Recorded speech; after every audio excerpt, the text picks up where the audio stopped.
All right, and good afternoon here. What's the scoop? Episode 115. No scoop today. A sick Robert. Yes, my throat is like completely dead. I don't know what happened. I am ill.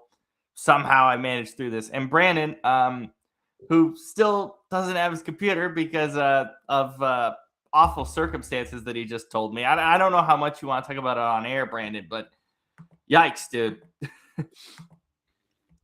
I, I don't know how much people will care, but basically, so I mean, it is what it is right now. But so anyway, just for a quick rundown, the last 2 weeks have been hell, trying to figure out what the hell is wrong with this laptop. For those of you that know, um, Lion I could Coffee, by not the get on way. the I show got a couple my, weeks I ago. got my, I got my, I got my cup right now. I'm actually having coffee right now because I just woke up like 30 minutes ago because I'm that ill. But Lion Coffee, go get your Yeah. coffee. I'm having the toasted coconut flavor right now. It's fantastic. Anyway, continue, Brandon. So for those of you that know, um, and for those in the know, I could not come on the show the last, like a couple weeks ago for the first time in a very long time because my laptop decided it didn't want to work. So then basically, long story short, we shipped the thing out to Lenovo for them to repair it because they couldn't figure out what was wrong with it. Their tech support sucks. So they So couldn't figure out what does was so wrong with does it. every manufacturer on Earth. If you Yeah. know, you know. And so basically they were like, okay, well, so today, after 2 weeks, I wake up and I get a bill from Lenovo for about $202 saying, "Hey, we can't fix your laptop because that is in there was basically the factory SSD that we put in these laptops is not the one that's in your laptop." And so basically it's some third party that we bought the laptop from. We bought it through Walmart, by the way. And so whoever sold that laptop to Let's call it like it Walmart. is. Let's call it like it is. The seller sold you a refurbished laptop brand new and messed with an SSD that's brand new, which is Yep, stupid basically. because So my yeah. Xbox, well, your Xbox and mine, we've had our Xboxes for what, 3-4 years probably. How long have you had your Series S? Like 2-3 years now? Yes, my Series S probably about 2 now. Yeah. The SSD working fine. SSDs Perfect. work great. They last a good amount of Yeah. time. There's no need to replace an SSD ever. On a 3 month Honestly. old laptop, mind you. That's stupid. So or what we assume is a 3 month old laptop because we don't know what happened with the original SSD. So so I'm just pissed because I'm like this was only supposed to be like a 1 or 2 week kind of process, and we're 2 weeks in and we still have no answers. The good thing is Walmart is giving us, my grandfather's the one that bought it, giving us a full refund for the laptop, and then we're gonna just take that, go back to Lenovo and say, hey, well, go ahead and fix it. Do what you got to do. Put the right stuff in there that should be in there. But um, it's just ridiculous. It's absolutely ridiculous. Like the nightmare that I went through with that laptop, and I've only had it for 3 months. It was Patrick's like, what are you ridiculous. watching to crash it? There's nothing wrong. They put an SSD that had like bad read writes. That's basically what it is. Because SSD has like this SSD inherently has a slow, or I think it's a slow or really fast rewrite speed. I don't know. I think it's really fast You would because know it's, more than me. yeah, I think it's so basically SSD. It's not, he wasn't watching anything nefariously. And Albert, I see your question about resetting the laptop. Tell me more. But no, basically I think it's fast. I think that's what it is. Because basically the reason why SSDs are now the new standard is because of their speed. You're able to put stuff into the same amount of folder, let's say a 1 terabyte hard drive. If you want to open, let's say, a video, let's say you want to open this file, like if we take this section of the show and put it in a file and I send it to you and you have an HDD, you have a hard drive, it's slower. It's just it's gonna be slower for you to upload it. It's all about, the SSD is about speed and efficiency. Now, what that does though is eventually the SSD, the read write speed, because it's so fast, read write is basically what allows you to pop it up and watch it. It it allows you to basically it has a shorter shelf life of honestly, it's not even that short. I think it's at least 10 to 15 years you treat it right. So it's not really that bad.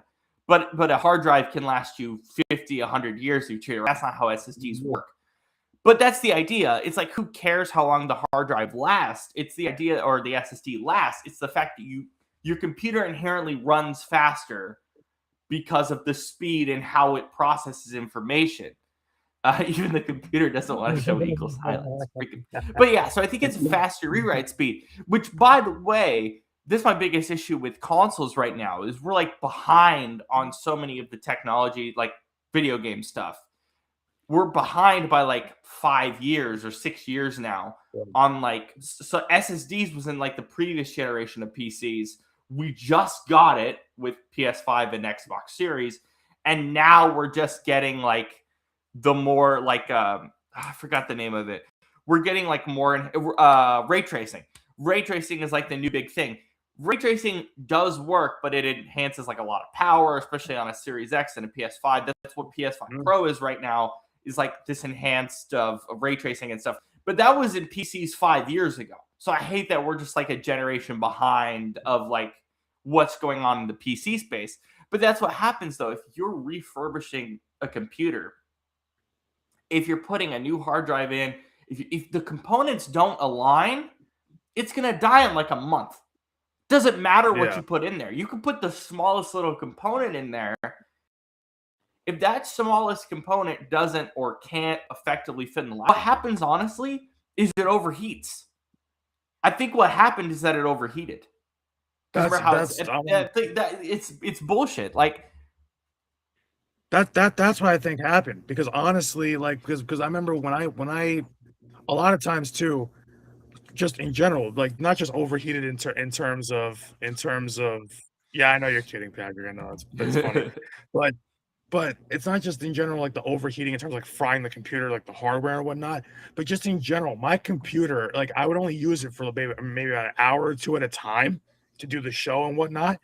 And by the end of it, my computer would feel like a freaking like bomb. It would be so red hot. Exactly. Like, what the? I'm like, yeah, why is and that's because they're putting in an SSD. Because like certain like yeah, you could technically put in like a like the ones that work. So your SanDisk, your Samsung. I forgot the other one that's really big. That's like the big. You can put those into any computer, but if you slot them in incorrectly, it's gonna fry the computer. It's gonna fry the computer. Because like you need to know how to put that damn thing in. And again, like you can look, you don't have to put proprietary components in a computer. You just have to put the right components in. That's the thing. And Left Twix is saying thoughts on the Trump stuff. I think it's funny. I think the Donald Trump thing with Jackson Dart is honestly just really funny. The reason why I think it's funny is because there's no reason for Jackson Dart on a like. Look, he can do what he wants.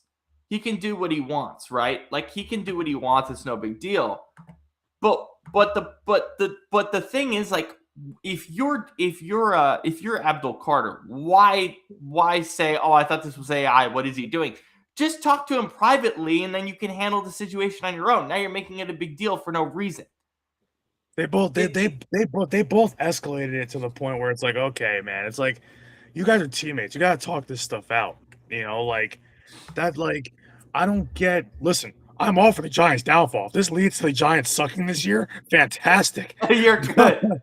but at the same time, Dart can do what he wants. You know, that this is a free country. You can support whoever you want to support. And Abdul Carter has a right to his opinion, his own thoughts and things like that. But he doesn't need to just randomly put it on Twitter for no reason. You don't put your teammate on blast. You just don't do that. And that's what he did. So, like, it's like, you know, you got to just, and then, you know, then he goes on Twitter again later on and says, oh, we talked about it. We hashed it out. Stop talking about it in general. Stop. Just stop. Well, okay, it's like you can all keep your narratives. Well, guess what? This is a narrative that's going to follow you the entire damn season, whether you like it or not, because you're the one who tweeted it. Like it's literally right as OTAs are starting up. It's right as we're gonna start getting into training camp soon. So it's like this isn't gonna go away. People are gonna think about this literally, like you said, the whole year. So You're just it's just creating more drama for no reason. It's dumb. It's idiotic. it It's really so is. stupid. And again, I'm very confused on what a lot of these players do during Memorial Day weekend, because I guess now Memorial Day weekend you're off from OTAs. I don't know. Is that in I the don't new know. CBA? I don't know. I should have known that. But I also just thought it was funny because Dart wasn't enthusiastic at all. Like, if you watch the clip, he's like, "We welcome the press blood." It's like, dude, you have no enthusiasm. You're just there doing nothing. So that's part of what I think is funny about it is, like, I've never seen Dart is a very enthusiastic person when he plays football, but outside of it, he's just really not. So you saw the video of him, and it's not enthusiastic at all. It just it just looked flat to me. And like again, I as you Brandon have studied public speaking for a long time. You can tell Yeah. when someone just doesn't want to be there. He just did it because sure it's the president, I'm gonna do it. But that was the part that kind of caught me. I was like, dude, you don't actually want to be here, and it's really clear. Like, have some influence. Like, at least Dana White. You could say whatever you want about Dana White from a personal perspective, business perspective, whatever. When he introduces Donald Trump, he screams at the top of his Oh lungs yeah. like he's a Barbie doll or something. Like, Or and Jack starts like him it's like like if you got him and John Jones together to introduce Trump, then John Jones would do backflips on the stage. yeah. But So like it's like I just thought that was kind of funny. It's like, and then again, it's like, so I thought that was kind of the funniest part of the whole thing. What? And excuse my sniffling. I am pretty ill still, but and it thank you. is. Also, just I have to shout it out because I'm glad that Barnes is here. So Barnes, let's go Yankees. Yeah, yeah. You guys have been playing well this past week. It is the Royals, however, but it is good. Yeah. I just thought it was fun. I just thought the whole thing was funny. You're creating drama for no reason. Why do you need it? It's dumb. Yeah. Like, it's stupid. What baseball thing do you had today? Because I saw on your Oh, Twitter that you were watching some random. You're watching ugh. Blue Jays Orioles. Why are you watching your stupid division play baseball? Are you I might that as well bored watch on a Thursday? my division because there's no Yankees. So I might as well watch to see what I saw the Red Sox get killed by the Braves, so that was fantastic. So I was like, you know what? I'll just watch whatever else is on. Blue Jays Orioles was like the first thing I saw that was on. I was like, okay, I'll watch the division, sure. So it is the first inning. It's the bottom of the first. You have an error committed. Actually, the same guy I think committed the error in the inning. I think it was Akamoto at third base. So a ball goes off his glove, goes into the outfield. So you got the guy going from second to third. I forget who it was exactly. The runner going from second to third. The ball gets thrown into third. The ball beats him there, but Akamoto drops it. The ball's clearly on the ground. And so he's sliding into third base. Akamoto's got his glove on him without the ball. And you can see that he clearly doesn't have the ball because the ball is rolling away from his glove as he's trying to make the tag at third. That the ball that he never catches to begin with. And the umpire looks around the base like this and then calls the runner out. Are you blind? He never has the baseball. What? Oh my God. And it's Todd Tishner, by the way. Todd Tishner's not the best umpire in the world. But my God, man. This is Major League Baseball. The guy doesn't have the damn ball in his glove. How do you call the runner out? Like, thank God we have replay review these days. And they got the call correct. But you still can't review like every little thing because there's rules But, about what you can and it's like can't that. review, and it's like, Like the thing is too, like I'm even watching it live on the couch with my grandfather, and we're both going, "Oh, he's safe," and we're seeing like Tishner like wait, look around the bag, and then call him out. The ball is 5 feet away in the dirt. How the hell do you call a guy out when the ball's nowhere near the guy? He's not out. The freaking third baseman never catches the baseball to begin with, and you looked around the base. If you can see that he doesn't have the ball, and you see the runner on the base. The runner is safe. That's how baseball works. It's so ridiculous. In Major League Baseball, we have grown men that can't make a call like that correctly. I've seen some bad calls in MLB history. That might be the worst one I've ever seen. I can't Over stand it. CB Buckner and Angel Hernandez, who can't call I mean, anything. listen. They've made some terrible calls like as umps, with balls and strikes. But that's one of the worst ones. And see, man, Barnes is saying it too. Like I was ripping it at the time that it even happened. I was like, wait a minute, you called the runner out at third? Where? The guy never has the ball. The third baseman never had the ball. The ball literally hits the end of his glove, and then the ball just rolls away. And I'm like, okay, you can see that he never catches the ball, never has control of the ball, never even comes close to catching the ball, period. And the runner slides into third, safe. And you got Todd Tishner at third base looking and calling him out. How do you call someone out when the damn fielder doesn't have the baseball? And it's clear that he doesn't have it. Like, this is the major leagues. The fact that we need, like, everybody's like, The fact that we need replay review for every stupid thing, like every other week. Like that should have been instantaneous. Call the runner safe, and then we go second and third, one out. No, they took like 2 or 3 minutes to review it, which 5 minutes maybe. Well, yeah, it might have even been 5. It was a long review for something that was so simple. And I'm like, guys, this is Major League Baseball. Why the hell are you screwing up a call that a 5-year-old can make?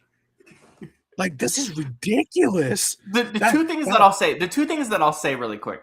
One is like the fact that we are stuck on this, and again, like we're watching the NBA playoffs, we're watching NHL, French Open's going on right now, so like my attention is elsewhere. But I'm keeping an eye on baseball with what's going on. The stuff that's happening with the officials or the these umps, it is this thing where like everyone over this last 2 months, and tell me if I'm wrong, just from the perception that I'm seeing, watching all this other stuff and keeping track of it on the side. Yeah. I got it. Deal. That was funny. No, but basically, the thing that bugged me was like we're having the same conversation in week 1 that we're having in almost June.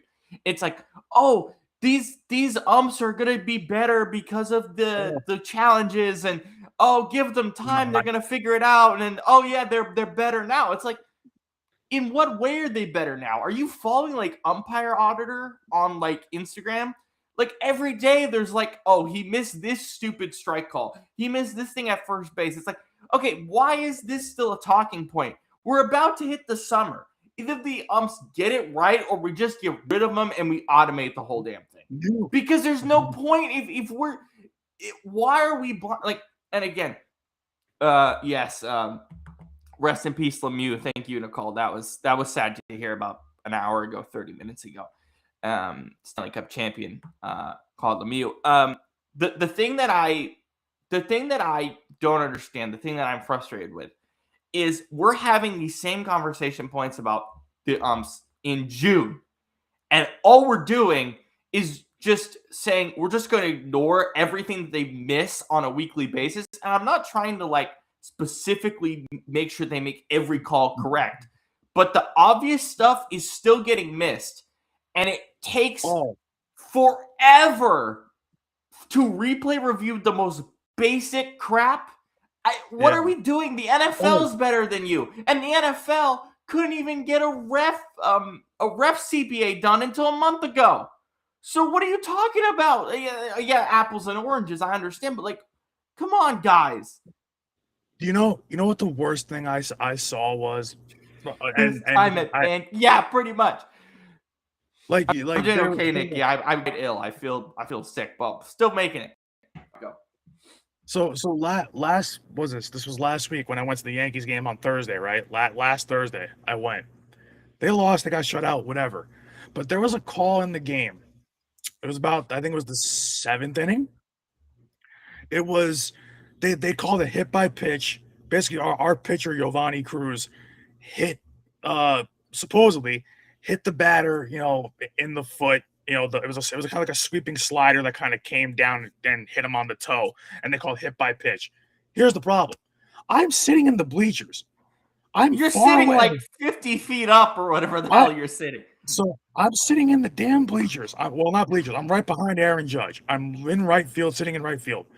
Yeah. I threw my hands up immediately when the umpire said, "Hey, hit by pitch, take first base." Me and like four of the guys in our section threw our hands up and we yelled out, What hit by pitch? The ball didn't touch him. If we can tell sitting in the damn outfield that it's not a hit by pitch, what the hell is the umpire behind home plate doing? What are you looking at? He's not shifting. You gotta shift. Because like, dude, it blew my mind. I'm like, and then the thing is, they showed that Aaron Boone goes like this, and with the head to put the headset on and to challenge it. We see on the big board that the ball didn't touch him, and so we're all laughing at the big board because we're like, wow, how blind is that umpire? Because the ball didn't even come close to hitting the guy in the foot, and on top of that, the guy is not even selling the fact that he supposedly got hit. Like usually if it's close, you might sell it and shake your foot and whatever. He didn't do any of that. The ball clearly never hit him. I'm like, if I can tell in the moment, sitting in right field, that however many 400 feet away, that the ball doesn't hit the damn batter, why can't the home plate umpire do that? How blind are you? How dumb, deaf, and blind are you? Like, oh my God! Are you asking about the Savannah Bananas? I'll be honest. Am I in the minority for saying I don't like the Savannah Bananas? I respect what they do because they're fun. I don't like it, and I respect what they do. I respect what they've done for the game, but I hate to put it this way because I like WWE and AEW. It feels like that to me. It feels like the baseball version of WWE where it's like we're gonna stop the game in the. Well, what I mean is like, okay, we're gonna stop the game to do this like random TikTok dance move just because little kids like it. Like and by the way, the other aspect of it that I don't like is ESPN, Warner Bros. With True TV, and who else? I think CW also. So I think CW, I think Scripps bought into it, but I think primarily it's True TV and ESPN. They spent like a bunch of money for their rights. WWF, yes. We'll do some WWE stuff later. But basically, like, they spent a lot of money for their rights, and you could still watch it on YouTube for free. So it's like you're spending money for rights you don't need to spend money on. And like ESPN is promoting the literal balls out of the Savannah Bananas. And you know what? I'm going to be 100% honest with you. They're promoting the Savannah Bananas more than Major League Baseball right now. And it is ridiculous. It is like, and that's kind of like my biggest problem right now is like, we're going to talk about, I asked Brandon the other day, I was like, I want to talk about the enhanced games today. I want to talk about what's going on with tennis right now because they're in a really precarious position. We'll talk about some WWE stuff in a bit. The reason why I want to talk about those things is because I'm seeing nothing about this stuff that's going on in the sports world. This like really interesting and engaging stuff. ESPN's not talking about any of it. Yeah. They're just not. Yeah. Like they're just not. They're like the amount of things and I respect what ESPN does. I respect what all these major networks do. And this is going on a tirade outside the Bananas. But the biggest issue I have right now about like ESPN in particular is how blind they are to like the wider sports world. Like, they only care about the sports that they have rights to. Mm-hmm. That's it. They won't like they cover the UFC when they had them, and then the minute it goes to CBS, oh, we don't care anymore. Yeah. What? But I don't like if you're gonna call yourself the worldwide leader, you need to cover it. You need to cover this stuff that matters to people. You can't just cover the only things that you have rights to. And if Nikki's still here, and let's be honest, Brandon, let's have a genuine conversation about this. ESPN ain't even promoting hockey that well right now either, and they own they own the rights to it. So what are we doing here? It's so bad. It is so bad. It is so awful, and I don't understand why we're doing this and why the worldwide leader can't just cover things. The enhanced game is one of the biggest stories this past weekend in sports. We'll get to it later in the show. And ESPN's like, oh, we're not going to cover it because they're on roids and we don't want to. That's the entire point. The entire point is that they're on roids and it's an interesting story. And then the smaller creators are taking it and saying, hey, this is a real story that we need to talk about. And nobody's talking. Nobody on ESPN is going to talk about it. And then, like, you see, like, and as much as I respect Mike Greenberg and all those guys on Get Up, they have Cody Rhodes on this morning, or I think it was this morning and yesterday. And it's just this pointless conversation. Greedy doesn't know what's happening in WWE right now. What are we doing? Like, it's unbelievable. It's unfathomable to me that we're not covering the stuff that matters, especially in a period where the NFL is not driving conversation. The NBA is driving a lot of conversation right now.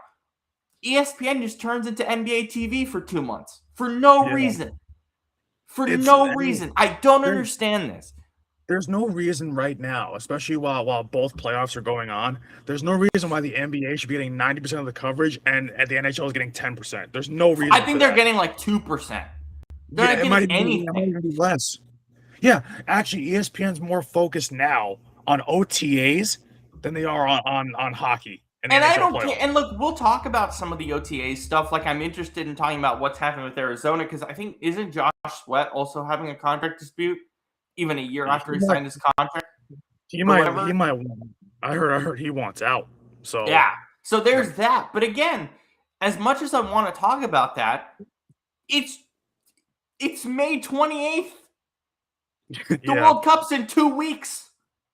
Yeah. The Champions League final is on Saturday. What are we talking about here? We're wasting so much time talking about NFL OTAs. We're just forcing these things that don't matter. Yeah. Like, what? I don't understand. It's like I don't get it. I don't get it, man. It's like, we've got 3 major sports that are good. Like, the MLB is coming into the hottest part of the year, quite literally summer. We're getting into the good part of the year for baseball. We have the NHL playoffs. We have the NBA playoffs. And it's like, okay, those are the 3 that should get the most attention because they're the ones that are on right now. And then everything else should be like, it should be distributed evenly. So the big 3 right now are baseball, basketball, hockey. Right. Those 3 should be even. Or hell, honestly, baseball and hockey should be baseball because baseball we're only in May. Those 2 are in the playoffs, so those 2 should be getting a lot of the coverage. And then guess what? The World Cup is next week. The World Cup, French Open's going right now. Sinner just lost this morning. Yannick Sinner just lost. Is ESPN going to talk about one of the biggest upsets in modern history? No. They talk about it for but 5 seconds. Should. 5 seconds. They'll talk about it for 5 seconds, and that's it. Like, what are we doing here, man? Yep. And I'm not the biggest tennis fan, but Yannick Sinner losing was a big freaking deal today. It's a huge deal. It's one of the biggest upsets, not only in the history of tennis, in the history of sports in general. We thought Yannick Sinner were going to run with the whole. That's unbelievable. It's unbelievable. And then, but again, this is what ESPN doesn't understand. It gives small creators so much leeway to cover actual important stuff that ESPN just won't touch. I don't, and this is not, this is not just ESPN. I think, this is happening across the sports landscape. The NFL is having this whole thing with the Diana Orsini thing in the background, the Jackson Dart thing that we just talked about. ESPN doesn't want to cover it. You know why? Because they own a 10% stake in the NFL, so they don't want to touch this stuff.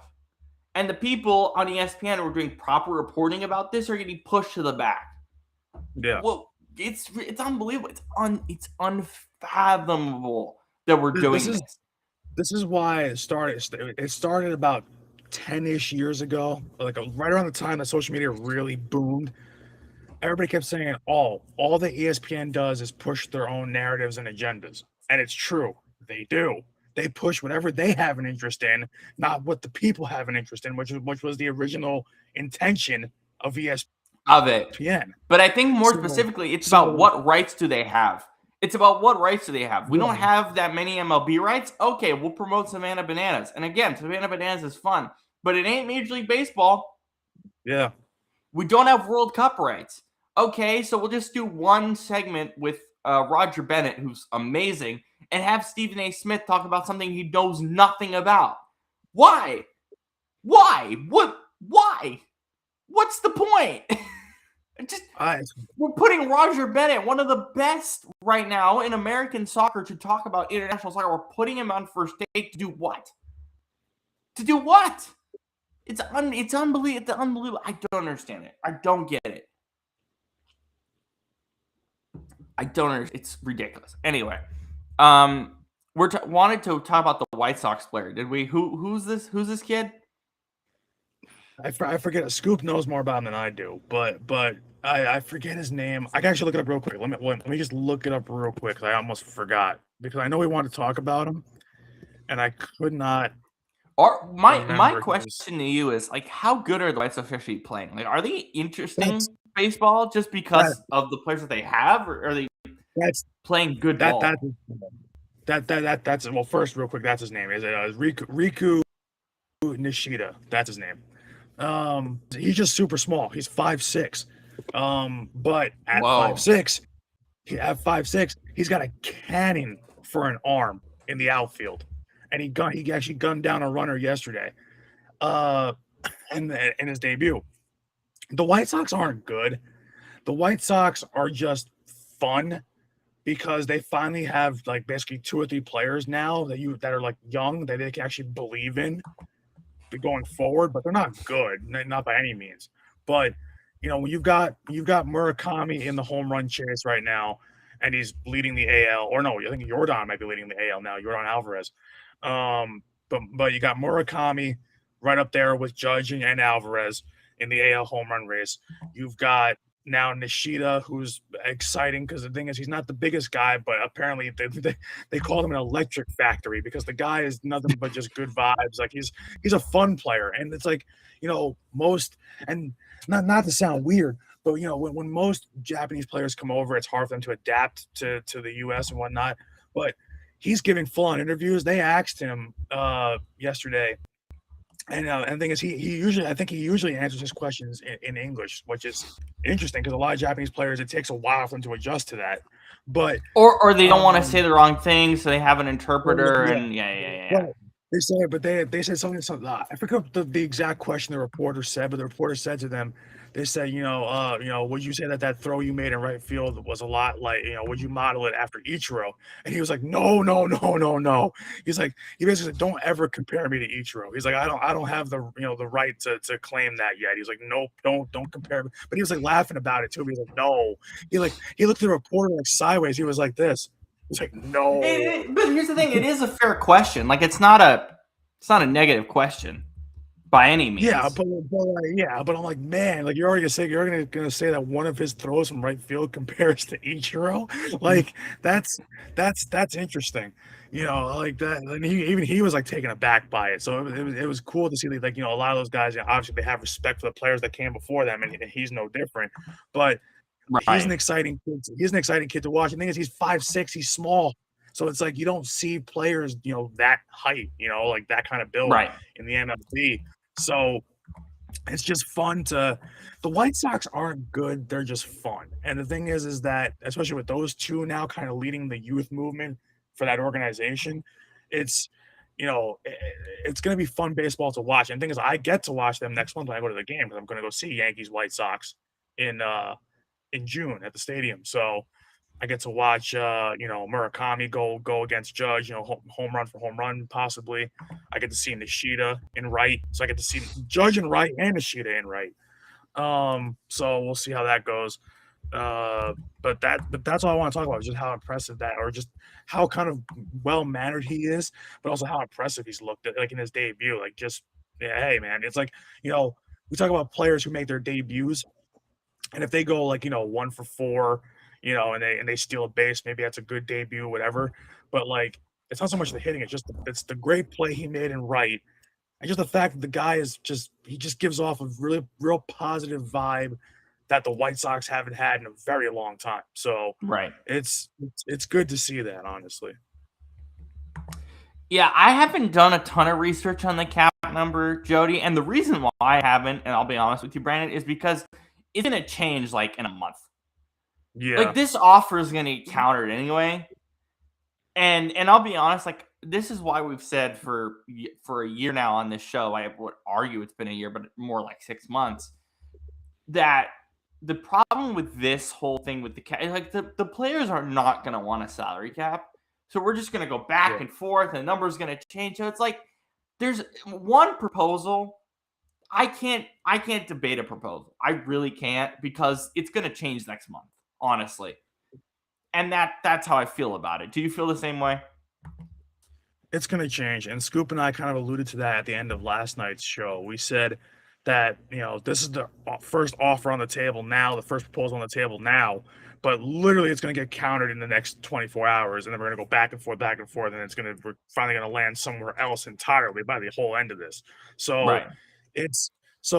we just talked about it. We just talked about it from the standpoint of it's the preliminary proposal. Basically, like it's nothing because it's going to get countered anyway. So it's interesting to see what was brought forth by the Players Association, but the MLB is going to come back and with their own stuff. So it's nothing to kind of get worked up over now. But and so both sides, we still have to wait. We're still going to wait a long way out for this because even Scoop said it. He's like, it's not so much of them being far apart on where they want to be, like to meet, to kind of meet in the middle. It's more so just nitpicking, dollars and cents about all these different parts of the deal and whatnot. So it's going to take a little bit before both sides are kind of comfortable with that. And then and Jody, to answer that question, I mean, we're basically going to get a strike. I don't see how we It's not a wouldn't. strike; it's a lockdown. Well, yeah, it's basically Through a it's a full-on strike. lockdown. Strike. Yeah. So like I said to Scoop, I said I'm surprised that I'm shocked that they're going to negotiate that long to the point that we get to that lockout and whatnot. But because I know how usually these things get resolved a little bit quicker than what we're the timeline that we're thinking for this specific lockout. But and listen, it still could happen. Things could happen where they could just get a deal done quickly. We're not saying that, but just from everything that we've been hearing the last few months about this, it just seems like The that's the way Pandora's it's heading. box of money that the owners have to save money, Yeah. basically. It just seems that that's the way Billions it's of dollars. Yeah. It just seems that we're heading to that lockout, and that's what sucks because baseball. I would be shocked if it didn't kill some of baseball's momentum that they built up in the last couple of years. Some great World Series, games, playoffs, getting an increase in ratings and viewership. Everybody kind of getting excited about baseball again.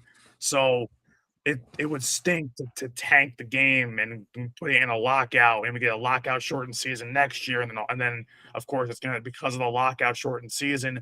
A lot of the players are not gonna pick up where they left off this year because you're gonna have to get yourself into game shape at that point later on in the year, and they're not used to that. So it's gonna be a lot of stuff to unpack. I hope we don't get to that lockout, but it just seems like that's where we're headed. So.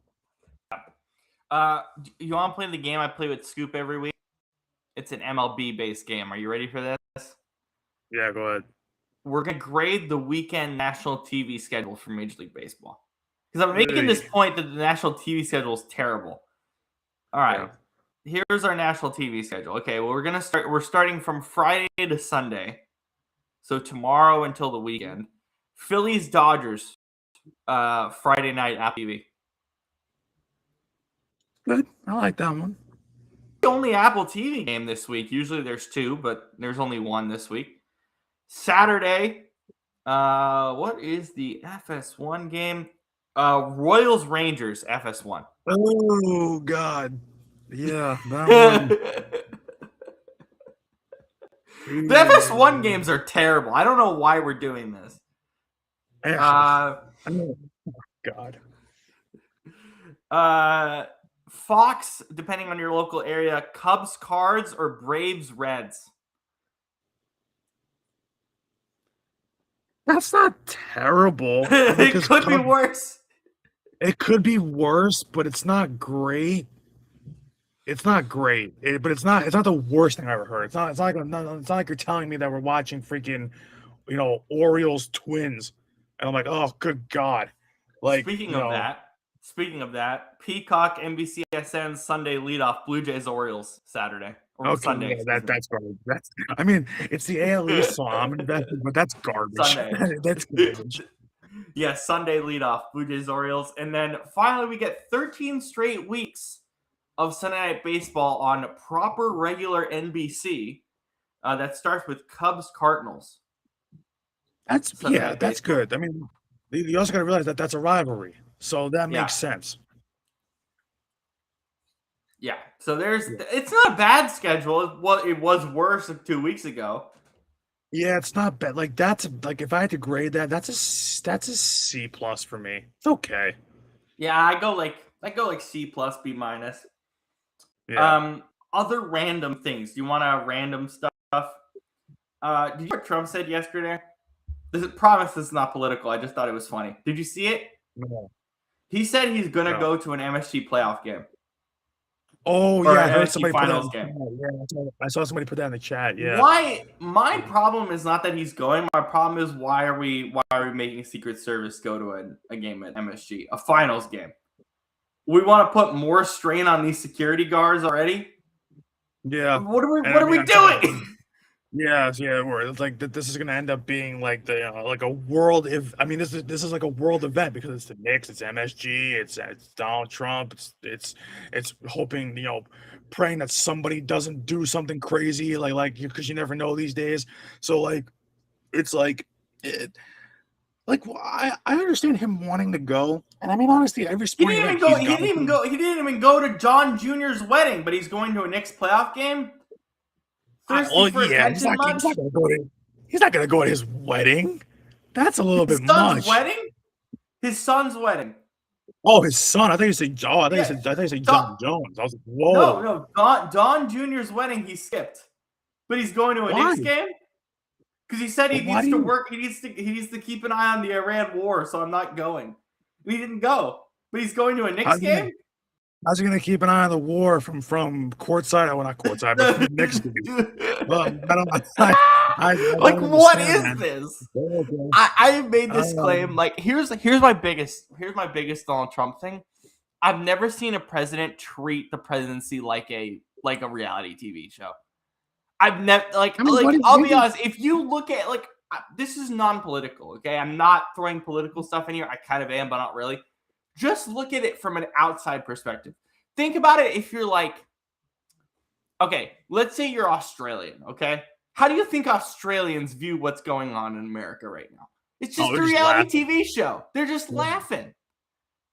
What? You're not going to go to your son's wedding, but you're going to go to MSG? What are we doing?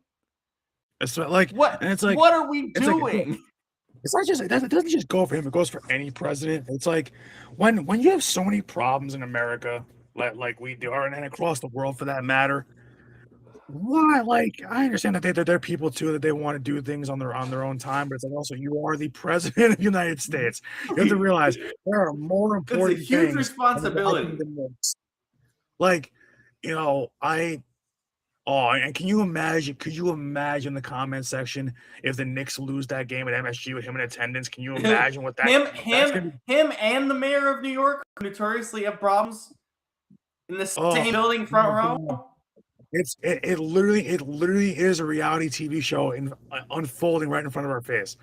So it's like I can see the we're treating world problems as reality TV shows. Let's just be straight up here. Yeah. It's ridiculous. And then by the way, guess what's happening in 2 weeks? You know what's happening.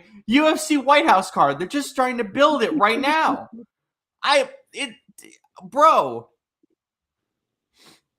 Jody, I have no idea. I have no idea at the moment what the for or caption. But again, I am as excited as I am for the White House card just to see what it's like and all this stuff. I'm scared someone's gonna do something stupid at that event. Like some idiot's gonna do something stupid. I've never been more scared in my life. you're gonna need what? You're gonna need the National Guard. You're gonna need SWAT. You're gonna need the Secret Service. You're gonna need military. I've They're like, never been you're gonna I've need never so been more much scared shit. in my life for a sporting event. It's such a bad idea. It's such a bad. As much as I'm excited for it, it's a bad idea. Everything about it's a bad idea. Yeah, It's man, I mean, like it doesn't matter who you are in this world. Like, eh, eh, sports is crazy right now for multiple reasons. And again, you saw me. Both of us got frustrated earlier in the show. Politics is crazy. World events are crazy. Everything oh yeah, but that's let's wrapped merge them into. together for 2 weeks. What are we doing? Oh, and then right after the White House card, World Cup. Oh my God. I can't wait for the hell that's gonna ensue in my I don't care. Other states, I don't care about your problems. I care about mine and my area. You don't care about my problems. Guess what? $560 to go on a boat and watch a World Cup game? What? It's ridiculous. What? It's ridiculous. It's so stupid. Like, By the way, I am going. By the way, I man. am planning, depending on how my sickness unfolds, I should be fine by the time World Cup rolls around. I'm going to go to one of my local ports, not Seattle. I'm not a crazy person, but like one of my other local ones, just to see what that is like. Yeah. Just to see what that if it's worth it, if it's hell. I'm not going to go during a U.S. game because I think the only ones that were local ports is the Mexico games and the U.S. games. I'm going to go to one of the Mexico games because the U.S. games sound like hell in a handbasket. Even the Mexico games sound like hell in a handbasket. But you know what? I want to celebrate with my wonderful Mexicans if they win 5-0. Hell yeah! Well, you know, I'll go and do like, that. Absolutely, I'll go and do that. Like just wait. Like I said, Ferry Street in Newark is not a designated kind of World Cup zone. It's not a designated World Cup area, but it's Portugal. The games are the final. The games and the final are happening right here, and Newark is the Portuguese capital of the United States, basically. So. Or at least it used to be, but there's still a big Portuguese congregation there. I cannot imagine when that World Cup starts and when Portugal plays, what Ferry Street is going to look. Ferry Street is going to turn into the mother of all messes. It's going to literally be absolutely. I mean, listen, I'm there for it. I'll be I might celebrate with my fellow pork chops. Why not? But at the same time, and yes, I can say that. I know it's a derogatory term, but I am one, so I can say it. So I even said to one of my buddies who's Colombian, because Portugal and Colombia play each other in the group stage, even though that game probably won't matter much. I was like, yo, you want to watch the game like at one of each other's houses, like when the game comes on? He's like, yeah, hell yeah, I'm down. I'm like, okay, cool. But I'm like, we are not going to go to the bar. We are not going to go to a World Cup zone. None of that kind of crap, because the hell and the aggravation it is to get there and to watch it there in those places. I just want to see one of my smaller ports basically and what that is like, because if it's awful, I don't think it's going to be bad, because the first match here the first World Cup match is Mexico South Africa at a noon on a Thursday. I know it's going to be packed, but it won't be that bad, will it? It can't be that bad at noon on a random port that's not Seattle.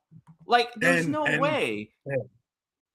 I dare, because I know this has been a joke, but I know some Europeans and some foreigners are taking this seriously. They're so determined to walk to MetLife for this stuff. I'm like, here's your problem. Did you see The Guardian? Did you see The Guardian did a whole thing about what it's like to walk to MetLife? And they're like, dude, there's no walkways ever. Because New Jersey isn't. It's not walkable. New Jersey is 90% highway. It's not walkable. New Jersey is 90% highway. I've said this. I live here. New Jersey is 90% highway. If some Europeans or some foreigners, that's what I meant to say, want to try to walk there, good luck playing a damn game of Frogger on Route 3, 17, and 46. I just swear want to to throw you. this out there, okay? So the viewing party that they're gonna have at the waterfront at my pier, so it's like by the pier Yeah. here in Seattle. I'm sorry, $52. This is not even including tax to watch Brazil and go at a pier on a boat. Who cares? What? Yeah. Why? And then No there's like way. a VIP entrance for $352. It's not even including the 70% tax. It's dumb. It's dumb. Is Like our I is our understand. area on there? What? Is our area on there? This is just Seattle. I'll look up yours. What is your primary one? I think from what I have heard, I think it's Jersey City. I think it's Liberty State Park. I'm not sure. Yeah. I'll look Is up it? because, like, by the way, but that's what's stupid to me, right? What's dumb to me about this whole thing before we actually go through the games themselves and do predictions. What bothers me the most about this is, like, you go to your downtown area and it's like $50, right? And you go to like like I'm going to like a random port close by or I guess the bus ride is about an hour, but really it's about 20-30 minutes, and it's free. Yeah. You just pay for beer. Sure, I'll pay for beer. Like, what are we doing here? I really Like, why is it just because, oh yeah, it's a damn, like,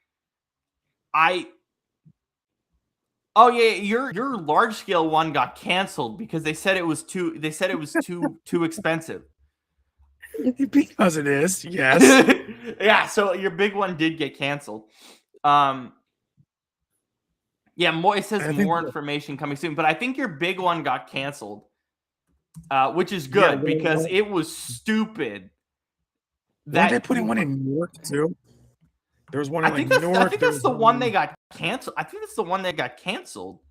Because they have Liberty State Park. They have, I think, the one in Newark by the Rock. They've got at least yours is like $10. Why is mine 52? Yeah, wait a minute. It's on water? Maybe that's why it's a different kind of experience. Maybe that's why. I guess. I don't know. Like, imagine. Oh my God, in Harrison. Oh Lord. Oh, wait, this is not even tickets. You have DJ Snake, Kids Bop. Kids Bop is doing a performance. Kids Bop. We need Kids Bop. Kids Bop. Really, man. Okay, let's see how nasty your tickets are. So this is like a Sports Illustrated promotional event. I don't know if this is the main one. By the way, it's France versus Senegal. Yeah, that's a good idea. Yeah. For those that don't know, well, who cares, man? For those that don't know, Sports Illustrated Stadium, if you're not that much of a soccer fan, that's where the Red Bulls play. That's Red Bull Stadium. Right. How many tickets? All right, let's do $75 including fees. Bro. Welcome to New Jersey. Welcome to New Jersey. Welcome $75 including fees. Yeah, well, yeah. Out of here. Welcome to New Jersey, where everything is expensive as hell. This is just to sit there and watch it on a giant TV with DJ Snake. Yeah, shit. Okay. All right, you want to go through the actual matches? I'm almost afraid to. I was like, we should have done this next week because I know not all the rosters have been showing up, but I was like, screw it, let's do it anyway. Because Champions League, what are you doing? PSG, Arsenal. What's your prediction? What do you have for Saturday? I'm going 3-1 PSG win. I think I PSG just show a lot more physicality, get the ball down the pitch, and score a bunch of goals. I almost want to go one more and say PSG because I think is PSG is just a different breed. Yeah. But I think that listen, and when it comes to games like that, and of course when it comes down to a final like that, I definitely think that both teams are going to kind of play up a little bit. I think Arsenal's going to play up to what more so than what we expect. So I'm going to say I'm still going to say PSG, but I'm going to say 2-1 PSG. Okay, that's fair. I'm excited. Obviously being Hungarian, it's in Budapest. You know what's crazy? It's a noon start Eastern. It's a That's really weird. early start because it's in Budapest, so it's a I 6 o'clock Budapest start, and that's on CBS on Saturday. Highly recommend you watch it. It should be fun, unless Arsenal just pass the ball like idiots the whole game. But anyway, regardless. Okay, here we go. Let's go through group stage. I know ESPN's a little buggy right now, but it's fine. We're doing this on. You guys can also do this as well. ESPN Group Stage Challenge, probably the best one to use. Let's go through our picks here. Let's do this. Going through all the groups, who gets through for the World Cup. Let's get this done here. Group A is Mexico, South Africa, South Korea, and Czechia. I think this is pretty easy. I think Mexico wins the group fairly easily. I look at that Mexico-South Africa matchup, that first one, and I'm excited for that matchup, but I also don't really care that much because South Africa is just not what they used to be in terms of like talent, I guess. Yeah. What's the most interesting matchup in this group for you? Is there anything that kind of hits the nail on the head? What do you have? I kind of want to think that Czechia is gonna make a run, but just because it just seems like that they just kind of they have that pesky, I guess, kind of feel to them. But yeah, I'm with you that Mexico should win that group pretty easy. We're going to say that about a lot of groups here. There's some really bad groups. This World Cup is so oversaturated. Half the games are going to be so unwatchable, I swear. Yeah, honestly, to me, it's like I really don't care who ends up because there's always like the top two go through kind of thing, and I'm like, okay, well and then we have the third, and then we have the three. So whatever the group of the third place is again. Yeah, depending on where you fall, that it's like 2 third-place teams go through. But still, I don't really care too much about this group because I'm just like, this is Mexico all the way. I think everybody else is just gonna get killed right after. So like, it's just I don't really care too much. I think Mexico is just gonna blow it away. Yeah, again, ESPN's being a little buggy here, so I'm gonna quickly fix this. Group B, you got Canada, who I don't think they've announced their roster yet. Some teams haven't announced their roster. Bosnia, Qatar, and Switzerland. I feel really bad for Bosnia here. This is a sucky group for Bosnia to be in. Yeah. Because Qatar didn't play terribly in 22 in their home turf. I mean, Bosnia and Canada, we've seen that, or we've seen what Bosnia has done in CONCACAF in the Gold Cup last year. This is such a sucky group for Bosnia to be in. There's not much here that I can look at and say, like, oh, like, I think Qatar maybe gets a point somewhere here, but that's about it, honestly. The Swiss probably win this group. I'm going to go here. I think Canada wins this group. Wow. Canada has shown a huge bit of promise. I think Canada-Switzerland is one of the better games in the group, but I think Canada wins that. I actually think Canada wins this group. I think what Jesse Marsh has done with that group and we've talked about this in private the last, I think, probably 6 years, or at least since we've known each other, how impressive Canada has been in terms of building a proper soccer program. Saying they're better than Switzerland's a little bold, but if you watch how they played just in CONCACAF, I've been so proud. I think Canada gets out. That's my bold prediction here. I think it's Canada, Switzerland. I think you have Qatar here, and then I think Bosnia's in hell here. I think Qatar maybe gets a point if they're lucky, but it's going to be tough. So you're going. Yeah, I would. For me, it's the Swiss, but I think that even if they don't win that group, they'll still get through being the second place team. So but for me, I can't put anything past them. I know Canada's been better in recent years, but just when I think of soccer countries, I will automatically think of Switzerland first, and then Canada's way down the list.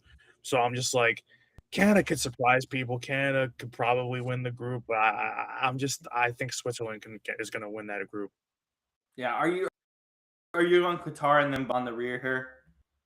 Yeah, it's not a fun group for either one of those two teams. I think that the Swiss and then the Canadians are just going to beat the crap out of them more or less. But For Group A, are you going? What are you going? So Mexico, South Korea, Czechia, and South Africa. What's your order here? probably Mexico, Czechia, South Africa, and then South Korea. Oh, that's bold. I like it. I like a little bit of boldness there. Yeah. Group C. This group to me is just hilarious. This group is, as ESPN's bugging. Hold on. This group to me is hilarious. So you got Brazil, you got Monaco, or Morocco, excuse me, who's been a lot better of late. Then Haiti and Scotland. This is hell. This group to me is hilarious.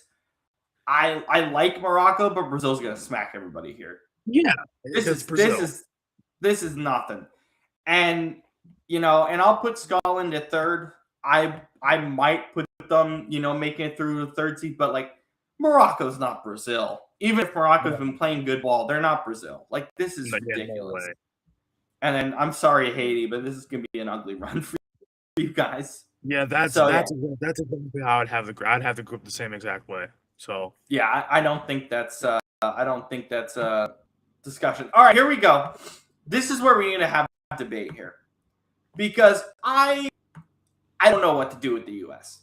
I really don't know what to do because so USA, Paraguay, Turkey, and Australia. Listen, I get this group, and everyone, again, we've talked about it last week. Everyone's saying this group is easy for the U.S. to get their eyes checked because this group is brutal for the U.S. And I'm, you know what? I'm gonna do it. Are you ready for this? yeah, I'm gonna be a dick, and here's what I'm gonna do. I'm gonna do it. Paraguay goes first. Turkey yeah. goes second. I Australia can goes see it. third. U.S. doesn't make it through. Wow. I don't think they make it through. I don't see how they don't struggle. I look at this group and I'm like, okay, Paraguay we've struggled with for years. Turkey's better than people think they are. And honestly, I think Australia is better. Tell me honestly. Tell me honestly. When you look at the roster that Pochettino's put out, and again, it's not entirely his fault. Do you see any benefit to that roster? I mean, you saw it. I said it to you. The roster's nothing. Yeah, Your it's best player is Pulisic. He was terrible at AC Milan the last few years, mostly because of injury. What is that roster compared to these three? Yeah. What are we doing? Yeah, and the thing is, the U.S. just hasn't put out a great roster in a very, very long time, and this might be one of the worst one. This is the worst one yet. So, I mean, and So not for nothing. people have literally said this is the best roster we've ever put out. Better than No, 2002? Better no, than yeah, not 2010? Not even absolutely not. close. Absolutely not. If you think so, you're smoking something. Smoking some real good stuff. But I'm gonna put Turkey above. Actually, this is what I'm gonna do. But I would still put Paraguay first, and then Turkey, and I'd put the U.S. third, but I think that they'd be one of the third place teams that doesn't get through, and then I'd put Australia. Because that's my thing, though. When I look at this, when I look at these four, I genuinely look at it and I'm like, the U.S. could draw with every single one of them. Yeah, they could just finish with 3. Yeah, and honestly, that feels like the best case scenario. Am I crazy? No. Like, tell me, I'm not crazy. I mean, because how many times have we watched the U.S. game where they have faced a quote unquote inferior opponent, and the games have finished 0-0, 1-1, 1-0. 2-1, Yeah, maybe. Yeah. like This is what this group looked to me. yeah, And I look at every piece of that roster that got announced, and I see nothing of any hope. yeah. Pulisic can't do everything by himself, and he's going to have to. And defensively, this roster looks garbage. The only good thing about this roster, I think, is our goalkeeping. I think our goalkeeping is actually really good. Who by the But in way, that, I'm not interested. your goalkeeper is from where? New Jersey, one of them. One of them. I think it's one of the best. This is the best two goalkeepers we've had in net since Tim Howard. I genuinely believe that, but I don't think it's going to make a difference if our defense can't do anything. It's not going to make a difference. It doesn't matter what it doesn't matter what goalie you could have Jesus Christ himself in net, and it still it's not going to stop the U.S. defense from breaking down and giving up a 2-on-1 or 3-on-1 or 3-on-2 and them scoring a goal. It's not going to make a difference. The thing I'm going to say that bothers me is, and I respect Roger Bennett. I respect the guys who are saying this. Like, it's a national tragedy if we don't make it out the group, dude. It's been a national tragedy since we played you, Brandon. Since we got roasted by Portugal 2 months ago. What are you talking about? Like, it's unbelievable. So you're going, and that wasn't even our B team. That was our B- team. We still smacked you guys. So you're going Turkey. You're going Paraguay, Turkey, USA, Australia. Yeah, that's my order. Yeah. Do you need the link sent to you so you can do this? I mean, the only thing is, I would love that, but here's the problem: I'm on my phone, so if I switch, I okay, can't. I'll have you do it after then. Okay, here's another fun one. The smallest nation in the history of the World Cup, Curacao. Welcome to the World Cup, and welcome to a group with Germany in it. Oh my God. By the way, Germany Curacao, I think, is like the second or third game to open the World Cup. I could not think of a worse game to open a weekend on a World Cup. But whatever. Poor Curacao. Oh no. Oh God. See what I mean by this is oversaturated as hell. Oh my God. Germany's moving on, and I don't care about the rest of them. So I'm gonna go Germany, Ecuador. You know what? Screw it. Yeah, I'll do that. Germany, Ecuador, Ivory Coast, and Curacao. Sorry, Curacao. Yeah, that's about. I'm sorry, man. I'm sorry, man. This is a more fun group than it would look on paper. We got Netherlands, Japan, Sweden, and Tunisia. Tunisia's probably a lot. Tunisia could get a point. Sweden with Victor Gyökeres, who, of course, congrats to him winning the Premier League with Arsenal. I really love what Gyökeres has done with Sweden. Like, if you watch, I don't know how much of the European qualifiers, but he's nasty. Like, he's played some really good ball. But I think we'll go. I think I'm going Netherlands, Japan.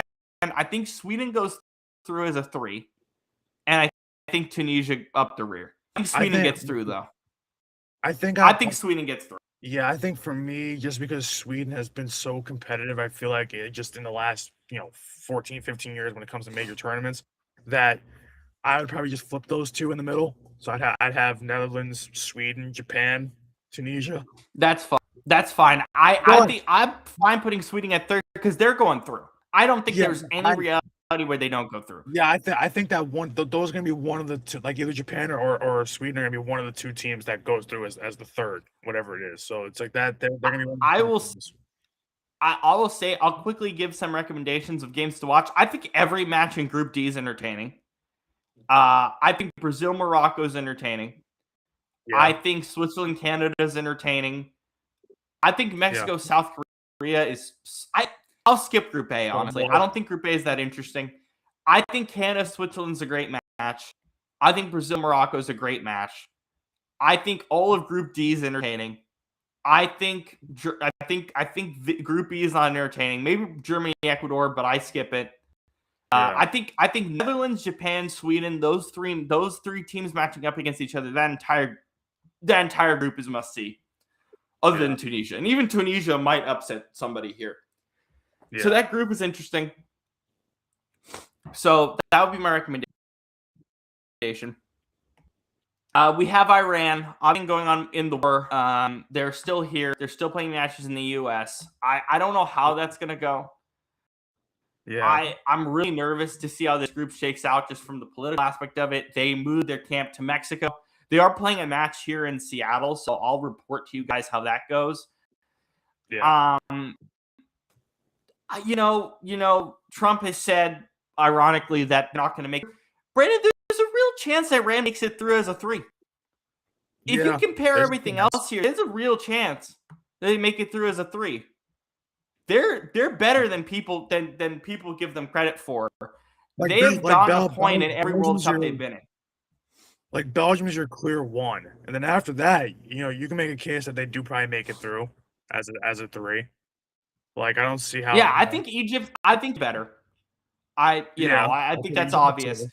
But the idea, again, war aside, just talking football, just talking soccer, Iran can absolutely make it through. Considering the other groups we've seen, they definitely can. And I'm sorry, New Zealand, you're fun, but you're not that fun. You're better at the women's game. But no, I think there's a reality that Iran is off Donald Trump. I think Donald Trump gives them and the world. But honestly, I think they make it through. I think there's a chance we'll go through it. But like Iran's got a point at every World Cup they've gone to. Yeah. I think it's likely that they go through. I really do. Just pure football. They're a better team than people think they are. Honestly. So I'm going to Egypt, Iran, and New Zealand. Is that good for you? That's my order. Yeah. All right. Oh my God. I don't even know what to start. I don't know what to do with this group. This is. So that's basically the way you have it. Spain, Uruguay, and then everybody else. Saudi, and then Cape Verde. Cape Verde, I think, is one of the smaller nations. I think they are the smallest. I forgot they're in here. Spain, Uruguay, must watch. I'm sorry. That's going to be fantastic. I will make a recommendation that Egypt and Iran is a fun matchup. I would watch that. Yeah. If I would say anything, I would say that's a fun one. But yeah, I think Spain, Uruguay go through. I don't think we see Saudi or Cape Verde. Do anything. Iraq. Iraq's a fun team. They actually play good football, but they're not as interesting as everyone else. Yeah. We have Erling Haaland here. As much as I like Senegal, and I do like Senegal, I'm gonna go France. I'm gonna go Erling Haaland finds a way to get in at the 2, and then Senegal, and then Iraq. Yep, that's how I would have it. I think in the tournament, honestly, I think they have I think top to bottom, they've been incredible. Remember the Euros, how impressive not only they were offensively but defensively. They across the board were much more impressive than people gave them credit for, and that's ironic considering they're the best country in the world right now. But I think they win the whole thing. I will say, not even being biased, I think the only team that can really give them a run is actually us. Yeah, I say that. I think Spain has a good shot, although they're older. Because I know every time we've played France, every time Portugal has played France, those games have gone down to the absolute 11th hour. They've gone down to the wire. Yeah. So I wouldn't put it past us that we finally exercise those demons either. So the biggest thing I'll say with Argentina, I was gonna say we did beat them in the Euro, but still. Yeah. The biggest thing I'll say about Argentina is they're always the upset pick. I don't think Austria. Yeah. I think Austria can upset them. Every World Cup they lull. Remember the last World Cup in 2022, how they kind of lulled through the group before they won the whole thing. They don't take the group that seriously because they're that old. I think Australia or Algeria gives them a shot. I don't think they can do it again, though. I don't think Argentina can do that again. They can't afford to do that again. They have to take it. Oh, they seriously. can't afford to do it again at all. They have to take this.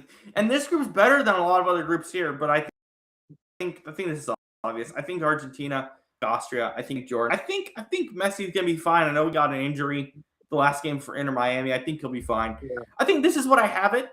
I think Algeria has a run to make it through, but do you have it the same way here? Yeah, that's about right. That's what I would have to. Yeah. See, why are we in Group K? What the hell? There's so many groups, dude. Oh, and this is your group. Oh my god. Okay, give me the rundown, please. Yeah, so us and then roadkill behind us. but still, us, it's pretty simple. It's us, Colombia, probably the Congo, and then what do you got? Uzbekistan last. Yeah, that's probably about where it's gonna end up. Yeah, I think the Congo have been impressive in the run to the World Cup. I think they barely made it in, to be frank. But I mean, we literally. Well, the thing is too, like Game 3 against Colombia is not really gonna matter because we're gonna smack the Congo and Uzbekistan. So it's like we're just gonna like those two games. That's still on my game recommendation list because they hate each other. So I still would recommend it. Yeah, but it's like if both teams don't need it to get through, then it's like that game's just whatever. And they're not, and both teams are probably not going to need it to get through. Yeah, so I don't think Congo or Uzbekistan puts up much of a fight. I don't find that interesting. Yeah. I think that we'll probably still end up first, then Colombia, then Congo, then Uzbekistan. I think that we could literally play with our B teams against the Congo and Uzbekistan and just save Ronaldo for the Colombia game if we need him, and then let him play like. Yeah, I have no idea. I'd be surprised. I think what's probably going to happen with those Congo and Uzbekistan games is he plays like 50 to 60 minutes, and they take him out. That's about it. That's about what I see. Other recommendations, yeah, I put Argentina, Austria, and Algeria in my recommendation list. I think they're going to be. Oh my god, Group L. So many freaking. This is the last group. Why do we need groups going down to L? This is stupid. England, I'm sorry, have fun. This is not an easy group. By any stretch, this is not. Mine is Ghana, and Ghana is always a fun group. Ghana's frisky. So Ghana's frisky. And England, I'll be honest, man, England's roster, what Thomas Tuchel put out there, I'm not impressed. I'm not. I'm really not. Croatia wins the group. Yeah, I was gonna say, yeah, you might want to fix that because I don't think England's winning the group. I think Croatia. I don't think England's winning the group with that roster. With that 26, no. I'm gonna go Croatia, England, Panama, Ghana. That's what I'm gonna do. I think that's about right. I say Croatia, England. I think Croatia, England's fairly early. That's must see TV. That is the must see TV of that is this match right here. Of all the group stage games, that's the must watch tag. That's the flashing red emergency watch the game. These two. Absolutely. Without a single question. Panama got a chance to sneak in as a 3. They've got a chance. Yeah. Okay, let's continue on here to step 2. Who makes it through to the first place games? How many make it? Let me look at 8 third place teams advance. 8 of them. Oh, Jesus Christ. Okay. Didn't it be like half that or even a quarter? Yeah, it's so stupid. That's so stupid. Sweden makes it through. Iran makes it through. I'm sorry, Donald. Just from a football perspective, lol, Donald Trump, they're making it through. Watch how they play football. I'm sorry, just watch it. Yeah. Iran makes it through. Panama makes it through. Yeah. This is so stupid. Australia makes it through. I'm not fan about it. Ivory Coast makes it through. Algeria makes it through. Senegal makes it through. And then I am going to throw Sweden or Panama. I already said Sweden. Oh my God, Czechia or Scotland? Czechia, done. Yeah. I think that's fair. I'm sorry if there's eight third place teams, Iran's making it through. I don't even think that's hot. I think they make it through. That's fair. Yeah, that's fair. Yeah. Is that it? Do we have?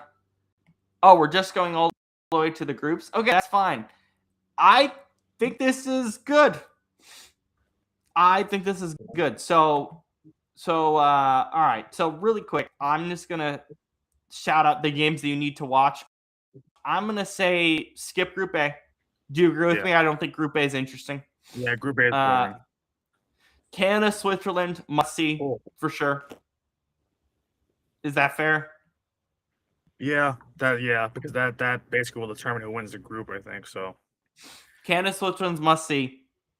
C, I only care about Brazil, Morocco. That I don't care. I would say that's must watch. Yeah. Group D, I care about every match. Group D. I think this is the most competitive group here. Yeah. And I think it's a fun group. It's not group of death worthy, but it's group of skeleton, I guess. Like before you die, I say group of skeleton. Germany, I probably skip this entire group. Maybe Ecuador is interesting, but even then. F, I actually think you should watch every match in this group. I think Tunisia is interesting. F is must see. F is a pretty good group. Yeah. G, I care about Belgium, Egypt, and Iran. I think you watch all three of those. Go through the group. I think Spain and Paraguay, and you leave the rest alone. Yep. I think France, Norway, and Senegal are interesting. I think you watch all their matches. Iraq is kind of whatever. Argentina, I think you watch the entire group. Maybe you skip Jordan, but I think the entire group is fun. Because Argentina can absolutely lose to Australia or Algeria at any moment. I think your group's not interesting. I think you could skip the entire thing, minus Portugal and Colombia. You could skip the entire thing. Croatia, England is must-see television. Like I'm saying, this is the number one game in the group stage. You watch this. If you don't watch anything else from the group stage, you watch these two go. And I think that's pretty obvious. So, and I want to see is this late or is this early? Because I think this one's early. I think this is like second match day, I should say. I think I'm gonna double check.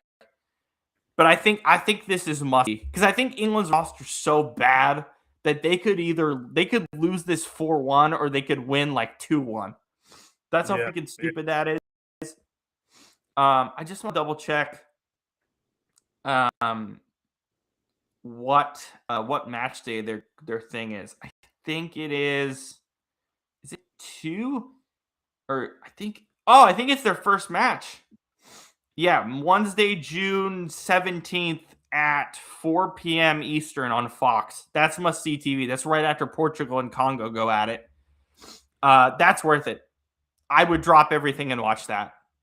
That's going to be the best match of the entire group stage. And I don't think that's really anything else. Anything that you want to add to this in terms of matches you're keeping an eye on? Anything else? No, because you're basically hitting the nail on the head. So I mean, because honestly, a lot of the third and fourth place teams we just don't care about. There's a lot of crap ones throughout this entire just bracket here and whatnot in all these groups. So I don't think so. I think what the matches you said are pretty much the ones to look out for. Like, because it's like you can't, unless you're just a real soccer holic, and even then, I wouldn't even, Are you really going to care about waking up early to watch or waking up, or not even waking up early, but like midday? Do you care about watching I don't know, Scotland and Haiti? You also Curacao and Ivory Coast. Really? I mean, do we care? You also got to realize too that it's if you're unemployed, you love it. If you're an unemployed soccer fan, you love it because you get to watch everything. But for those that are employed, even me though, sitting at home and working on our shows and stuff, I'm gonna skip them. I really do not care about watching. I'll watch Portugal Congo with you just because it's Portugal and I like watching your team. Or I like watching your country. Yeah. but you're not gonna see me wake up and watch Qatar and Bosnia. You're not. I do not care. I do not care because the quality of it is terrible, and that's the biggest problem with this World Cup. Everything with the surrounding area, and we've done that to death. But there's a lot of matches in this group stage that I do not care. I genuinely don't.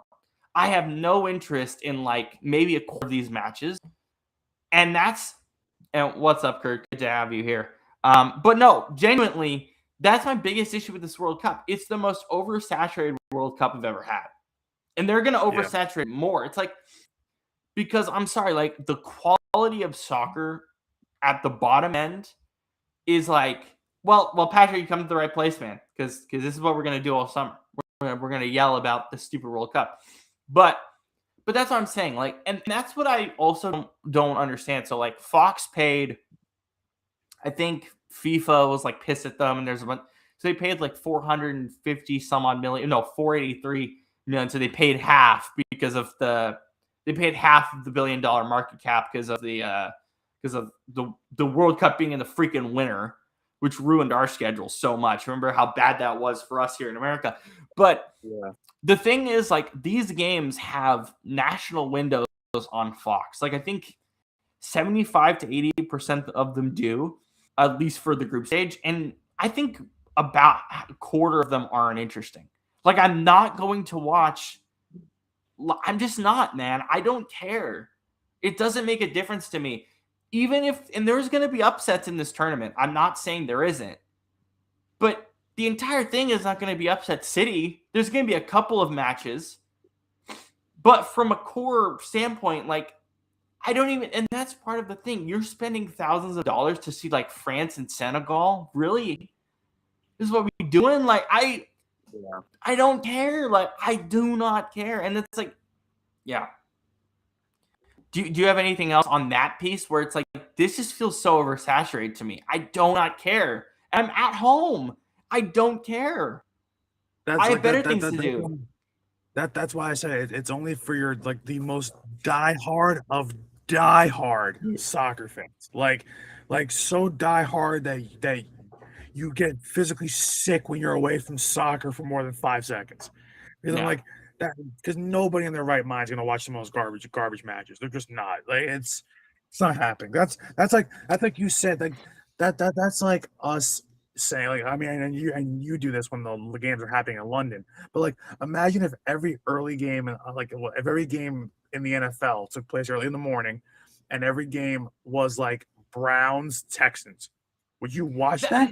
Of course not. But that's part of it too. It's like, yeah, like for us, because we do a podcast on it, like I'll watch them. But even then, like, I don't think it's going to hinder our coverage of the World Cup not watching Qatar play one of the random games. It's not going to make a difference. It's not. When we get to the round of 32, are we going to care about like a random Qatar game in the middle of the month? No. And no one's going to remember it. No one's going to remember it. Once that game's over, nobody's going to remember it. And yet those tickets cost $1,000. Anyone paying $1,000 for that needs to check their eyelids. I'm sorry. Yeah. The fact that it's unbelievable, man. It's unbelievable. Like there's nothing worthwhile about it. And even for you, man, like you're gonna watch Portugal because it's Portugal.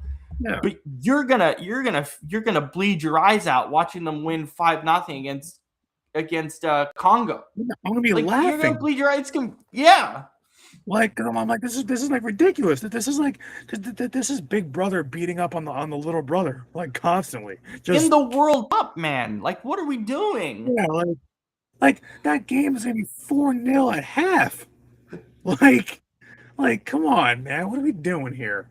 It's too easy. Yeah, it's ridiculous. I understand what we're doing. Let me check. Anything else on the docket before we do some rapid fire things and we head out and have you enjoy the OKC game? Let's see. What do we have here? Let me double check. Let's see. Oh, no, we're good. Okay. Do you want to start with Clash in Italy this weekend? Do some WWE? Yeah. This whole Brock Lesnar retirement angle is one of the dumbest, most desperate things WWE has done. And I don't follow wrestling as close as you, but am I right in saying that it's probably the most desperate thing they've done in like 2 decades? The retired, not retired, here's one of the awfulness. biggest here's one of the biggest issues that I have with this, and I know it's happened a couple times before, but not to this extent where you have a guy, and this is what's rough. If it's kind of almost a slap. I said I told this to you. It's almost a slap in the face to the wrestlers who do retire. Like when you leave your boots in the middle of the ring, and you have you have Paul Heyman crying, Lesnar basically getting emotional. When you have Yeah. guys that are full on like really selling it, but you figured at that time that it was real, that it was legit. When you leave your boots in the ring, that is it. You do not come back. You might come back for like some guest appearances like John Cena did or whatever. But when you leave your But boots in the he's ring, just on the mic being a promotional guy. He's just doing promos. That's fine. I can let John Cena do promos. That's fine. exactly. But it's like the thing that pisses me off is and then Lesnar throws up the X. And the thing is when in wrestling, when you throw up the X, that means it's not a work, it's for real. Like that something is absolutely happening here that's important. When you like in most cases when you see wrestlers or you'll see the referee in a wrestling match, if you go back through some of them, like I'll take you back to Sting versus Jeff Hardy and TNA at Victory Road. I think it was 2011, where the referee in the ring, I think was it Hebner or it might have been Hebner, throws up the X, letting the camera people know, production people know, and letting the backstage know that something's wrong, that we can't do this. When you throw up the X in wrestling, it's Right. a very serious matter. And so Lesnar leaves his boots in the ring and basically throws up the X. Basically, I'm done. Having him come back is just Oh, like 2 weeks disrespectful on later, so many levels. It's less. or yeah, or even maybe even less. Having him come back with that being the kind of the angle for this is it's just especially for a guy like Brock Lesnar who goes away for so long, comes back like he's busier nowadays than more than just WWE. So it's like he wants to be at home, wants to be a family guy. I get that, but so he's not even a full time wrestler. So it's like you're having a guy who's already used to leaving and coming back whenever he pleases, then put his boots in the ring, throw up the X, and then 2 weeks later he's back again. Not even like Well, almost not even like the problem I I hate like with it is like him and Obafemi, right?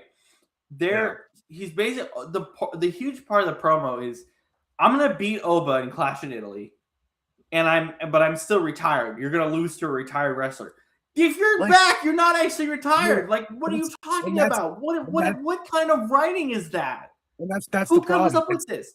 It's just a botched storyline because the thing is the whole point of this whole thing was to put Obafemi over, and Right? now Yeah. and now you're just gonna bury him. So like it doesn't make sense to me to put someone over like that, have Lesnar go out his own way because remember, Lesnar is a guy throughout his career where it's like he didn't sell, other wrestlers' moves. He didn't put you over unless he felt you were worthy of being put over.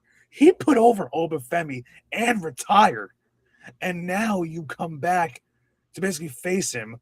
And because WWE wants to milk their cash cow because Lesnar is one of their cash cows, you know, Right. it's like but it just doesn't make sense. Like when John Cena kept coming back, after being a part-time wrestler for so long, kept coming back for certain events, it made sense because he was still, he was still there. You still knew he was there. But with Lesnar being gone for so long, then coming back, then kind of having a little bit of a run, then kind of being part of John Cena's retirement tour, and then, and then to have him kind of going this little like out of nowhere throw up to leave the boots in the ring, throw up the X and retire. Like it's yeah. Go ahead, Patrick. Ask the question. But it bothers me that that's not a way to do a storyline where you're trying to put a young, very talented, very powerful wrestler like Obafemi over. You can't do it that way. Like, even if Brock Lesnar was to come back, his next target shouldn't be Oba again like basically Yeah. coming back for revenge after he's quote unquote retired. Like it should be somebody else. Like Yeah. so you're doing a disservice to the whole retirement thing that wrestlers do with the leaving the boots, and throwing the X up, and then you're having him come back just to face Oba again. So basically, the guy you put over 2 or 3 weeks ago, you're going to go back to now burying him for what? What does Eh, anybody have? What does Brock Lesnar have to gain from that? What does Oba have to gain from that? Honestly, Oba's got everything to lose from that. So does So Brock. I mean, you're just tarnishing the guy's legacy, and I apologize, Brandon, but yeah, the reason why they did this, and Wrestle Talk talked about this as well. Go listen to them; they're amazing. They were basically like, look, they're just doing this because WrestleMania sucked minus the main event. The entire yeah, card was just a commercial fest. And then Patrick was asking, and you know this a lot more than I do, how much say does Triple H have right now? I really don't know how much say he has I because TKO's running the whole damn thing. when it's tough. When he first took it over, we figured he had a lot, especially after taking it over for Vince. We figured that he would have a lot, and everybody was excited because it was a whole new era. Because Vince had his thumb on the pulse of WWE for so long. Obviously, it's his company, so finally him giving it up to someone else, even though it's still see the biggest problem with the Triple H era started when people thought, because they're idiots, thought that the Triple H era would be any different than what Vince McMahon was giving you up to that point. It was not going to be.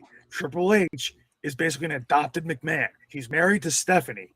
He's been one of Vince's boys since he came into the business. So Right. And so he's been behind the so scenes since like 2011. He cares about the he's creative been side of WWE.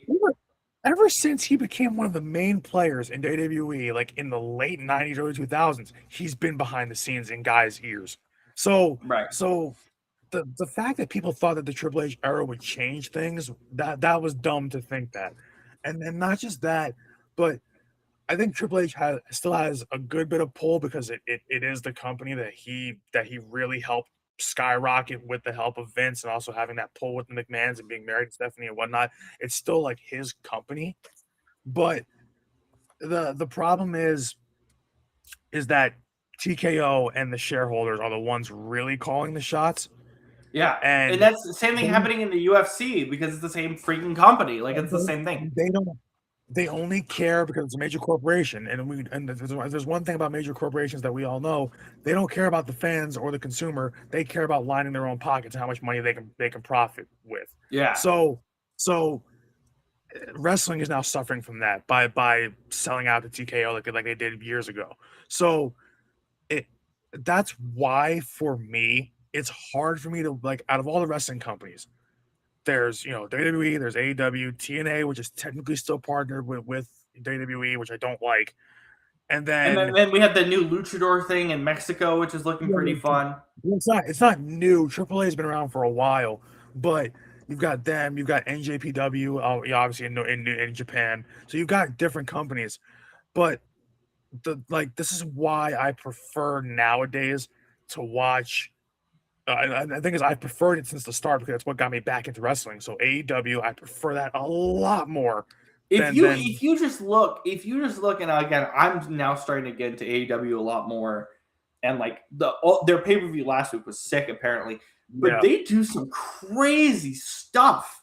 yeah. I mean, they do stuff that's like TVMA plus plus Oh yeah, kind of. some It's like crazy.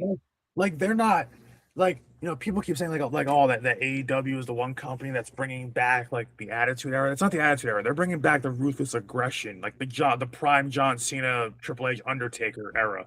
Yeah, So and that's what I like because that's the era that I grew up with. Our generation grew up with the Ruthless Aggression era and some of the early PG era in the early 2010s. The AEW is bringing that back, and I love that because that's the wrestling that I grew up on. That's the last era of wrestling that meant something. So, so, you know, when they started up, I had been away from wrestling for about 5, 6 years, something like that. So yeah. I stopped watching when I was about 13, 14, and then AEW comes around right around the pandemic, 2019, 2020. So I had been out of the loop. But when I saw the vignettes for it and like the teasers for it, talking about like what they kept showing like AEW coming soon, like back when it was debuting. Yeah, like Turner and stuff when And they I was like, had when they got the contract. and I was like, oh my god, like this looks exactly like what I used to miss, like watching wrestling. This is what I missed, and I still feel that way when I watch A. First, and the thing is too, you know what AEW, what happens with AEW? Tony Khan actually listens to the fans. Tony Khan's the Yeah, one running the show. Tony yeah. Khan's got, and everybody go, well, AEW is going under.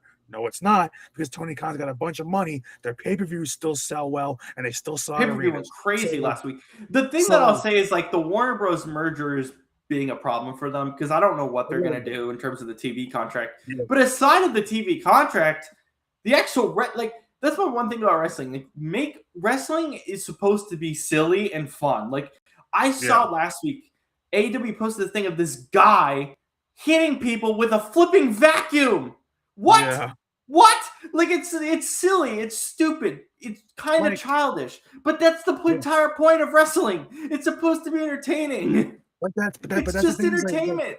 when you go back to when WWE was the WWF and what they did then, like Stone Cold driving the Zamboni or the beer truck into the arena, or guys like obviously Triple H with a signature sledgehammer, hitting guys in the stomach and over the back and all these different things, or you had angles where you would have guys getting hit by like an ambulance. It's like WWE doesn't do that realistically anymore. AEW Right. does.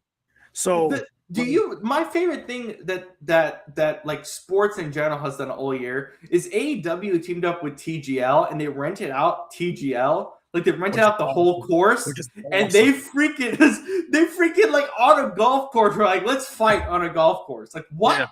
Who comes Like, up with and that? the thing that I still love, and listen, botches happen in wrestling because nobody's perfect. And, even a rehearsed kind of fight still has to be, there's still things that can happen.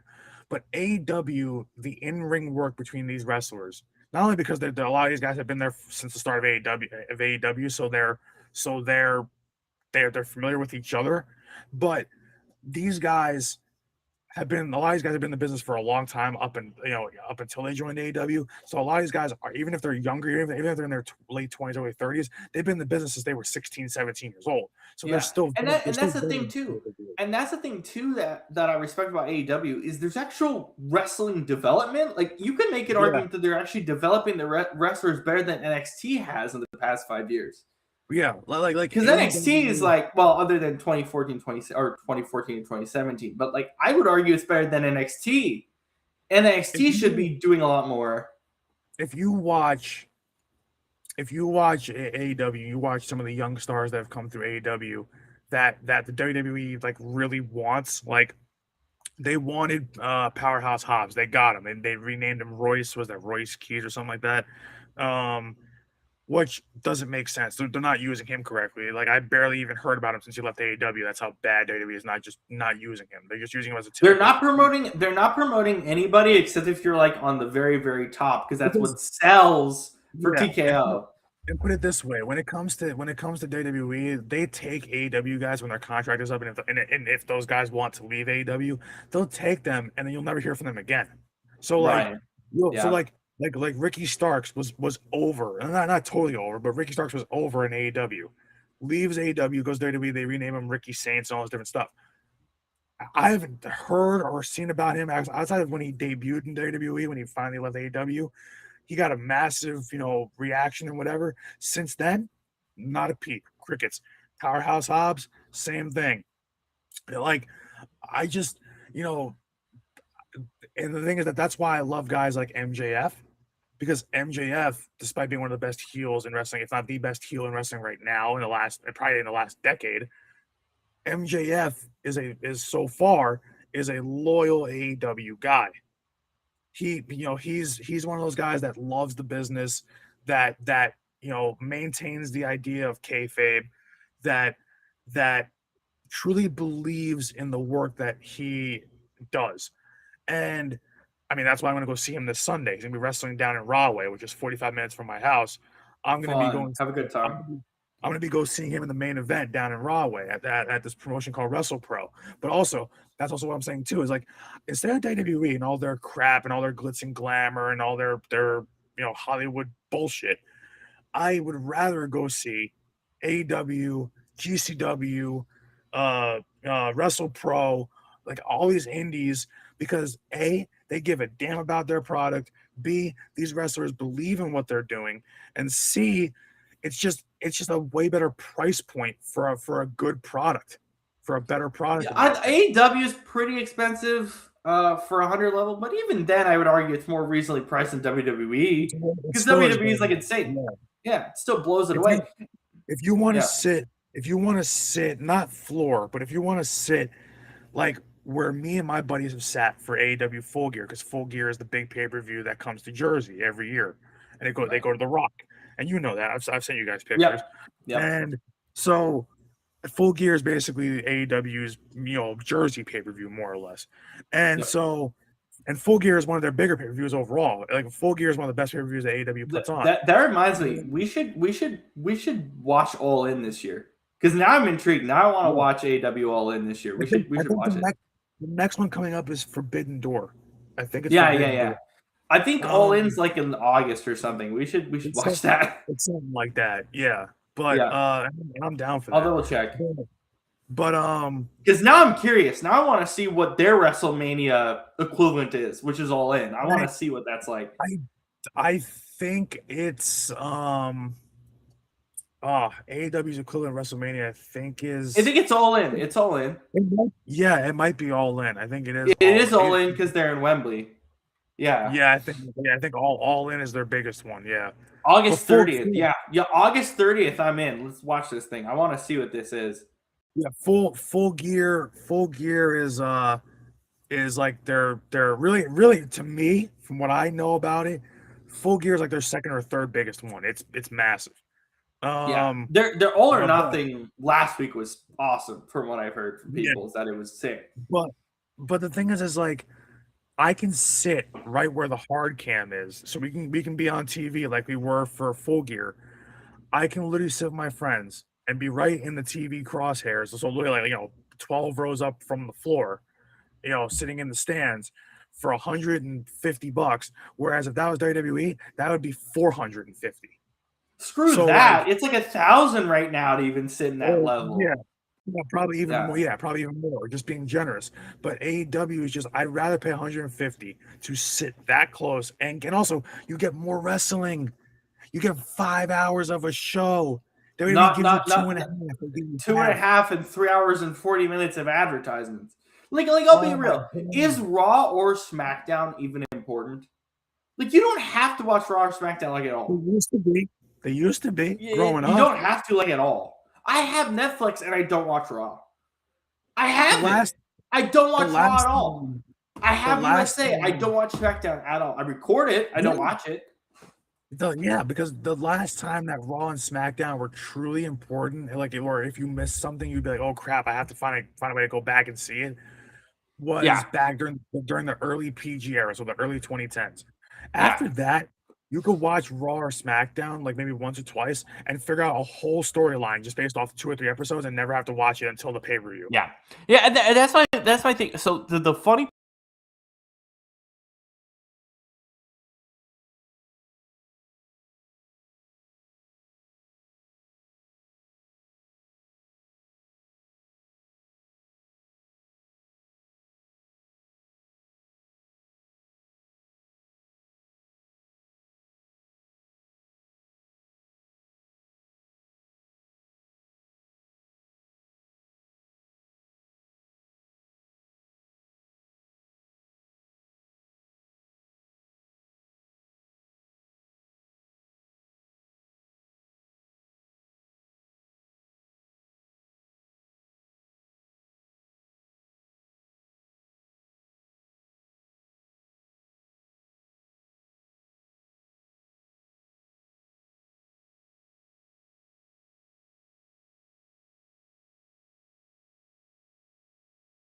show has to tell fans in the promo material that he's promising a good show, you are screwed. You are screwed. So, oh my And it's God. like all this blah about like WWE's community, WWE is global, and I'm like, dude, I looked at the Clash in Italy card and I hate it. I think it's terrible. I hate every single. Am I gonna watch the first hour because it's on ESPN, on regular ESPN? Absolutely. I'm gonna watch the first hour. I'm gonna message you and be like, "That was pointless," because I did that with the last two pay-per-views, and it was awful. And I only watched like 2 hours of each one.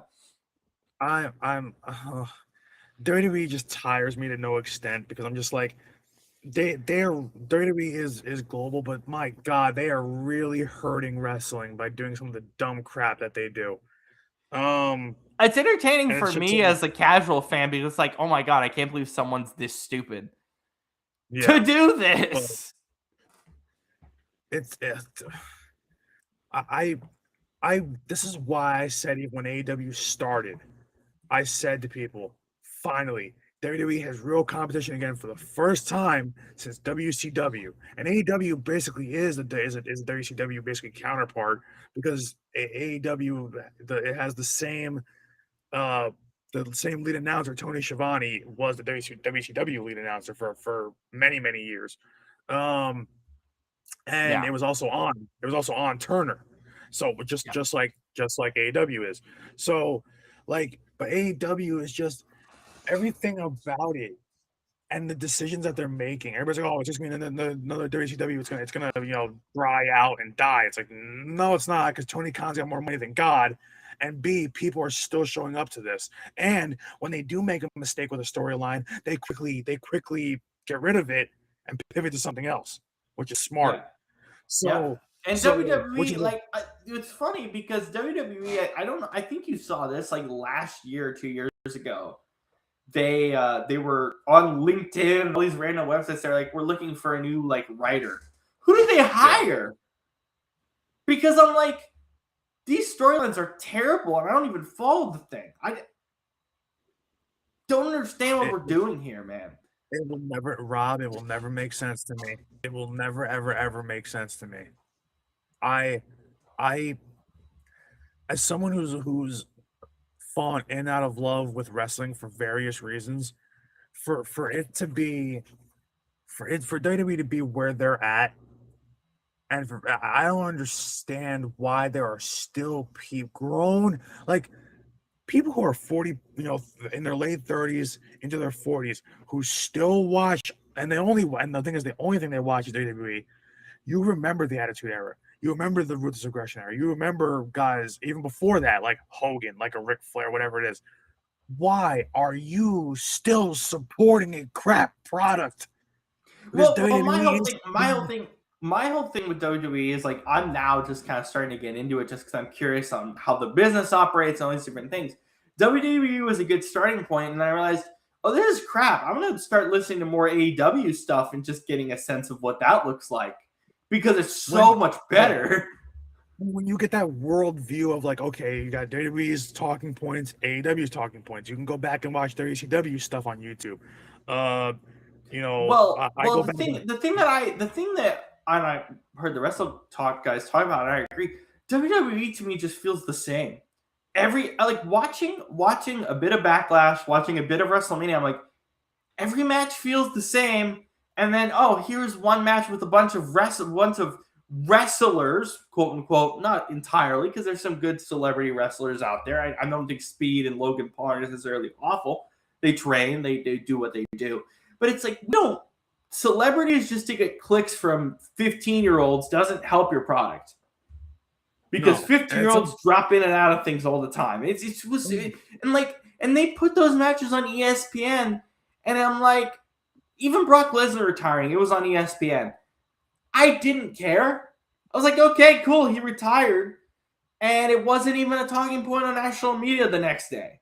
It's like, what's the freaking point then, man? What are we doing? Like, that's what that's what just makes me like even angrier. Is like, you like what you like, and all these different things, and you but And everybody's like, oh, well, back in the day, oh, Mr. T was part of WWE in the mid to late '80s, and you had Jeremy Piven, during the Ruthless Aggression era, show up on Raw and all that stuff. I'm like, yeah, but that was here and there. It wasn't every week we have a celebrity. Like I think the celebrity matches. I'll be real. I've watched with the last two pay-per-views, and they put the first out of the pay-per-view, the pre-show on ESPN. Every single one that has any celebrity, I don't care. It's just in the background. I just have it in the background so I can talk about it. I don't care. I genuinely do not give a single care in the world about it. Even if they're good. I'm not saying Logan Paul is a bad wrestler, but I don't care. I don't care about the Vision right now. The Vision are not interesting. Like, Logan Paul is one of the few guys that's dedicated to the craft. Like, he actually is a really good wrestler. He is very good. But, like, Speed's athletic, but Speed should not wrestle. Like, Jelly Roll is not a wrestler. Stick to music. Like we gotta stop putting in guys just to get clicks. Like, because back in the day when you brought in a celebrity, it meant something. Like, when back in the late '90s, when they brought in catch by me again, just like last night. They brought in Mike Tyson and during a Stone Cold and DX and like Triple H kind of the segment back in the late '90s. Mike Tyson, even though he wasn't a wrestler, it felt important because it felt real. And the thing is, they didn't beat that storyline to death. They made it pay off. They made it a quick storyline. They made it pay off at the end, and everybody went home happy. Now you're involving the same damn celebrity for a storyline that you're trying to build up long term for 2 years. I don't need to see the damn celebrity on my screen for 2 years. I don't need to see it. Get rid of it. Enough is enough. It's so bad. It's so bad. It's so bad. I hate it. I hate it. I hate it. And I'm watching it. I'm watching it on regular ESPN. And I don't even pay for the pay-per-view. I don't have ESPN Unlimited. I'm just to get a little peek. Watch ESPN. Watch the game. It's like, oh, stupid celebrity again. Whatever. I don't care. All right.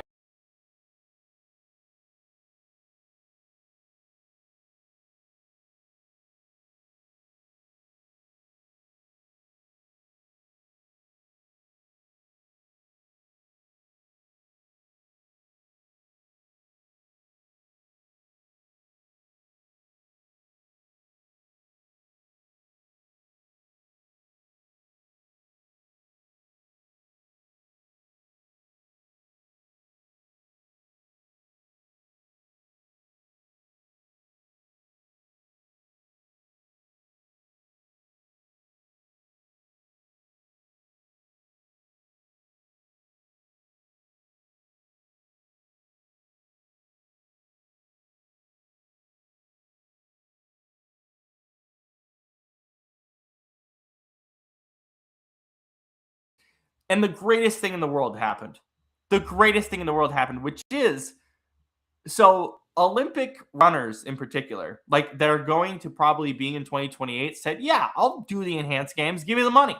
I'll do it as like Olympic prep. And one of them said, and pretty much every one of them said, the leader of that group said the same thing. We're wrestling clean, or not, we're wrestling clean. Jesus. We're running clean. We're swimming clean. We're going to go clean. We're going to beat these dudes. We're going to beat their sockets in clean. And guess what happened? They did exactly that, except one guy won on. And I was like, that is the funniest thing I've ever seen, because it proves the point of like, look, you can shoot yourself up on roids all you want, but if you're not going to train just because you think roids are going to help you, you're clueless. Yeah. You're clueless. And they only broke one world record. So the event didn't even work. But it was so funny seeing like these guys who are like Olympians, former Olympians, just roast these ginormous ass dudes with ginormous muscles, and it meant nothing.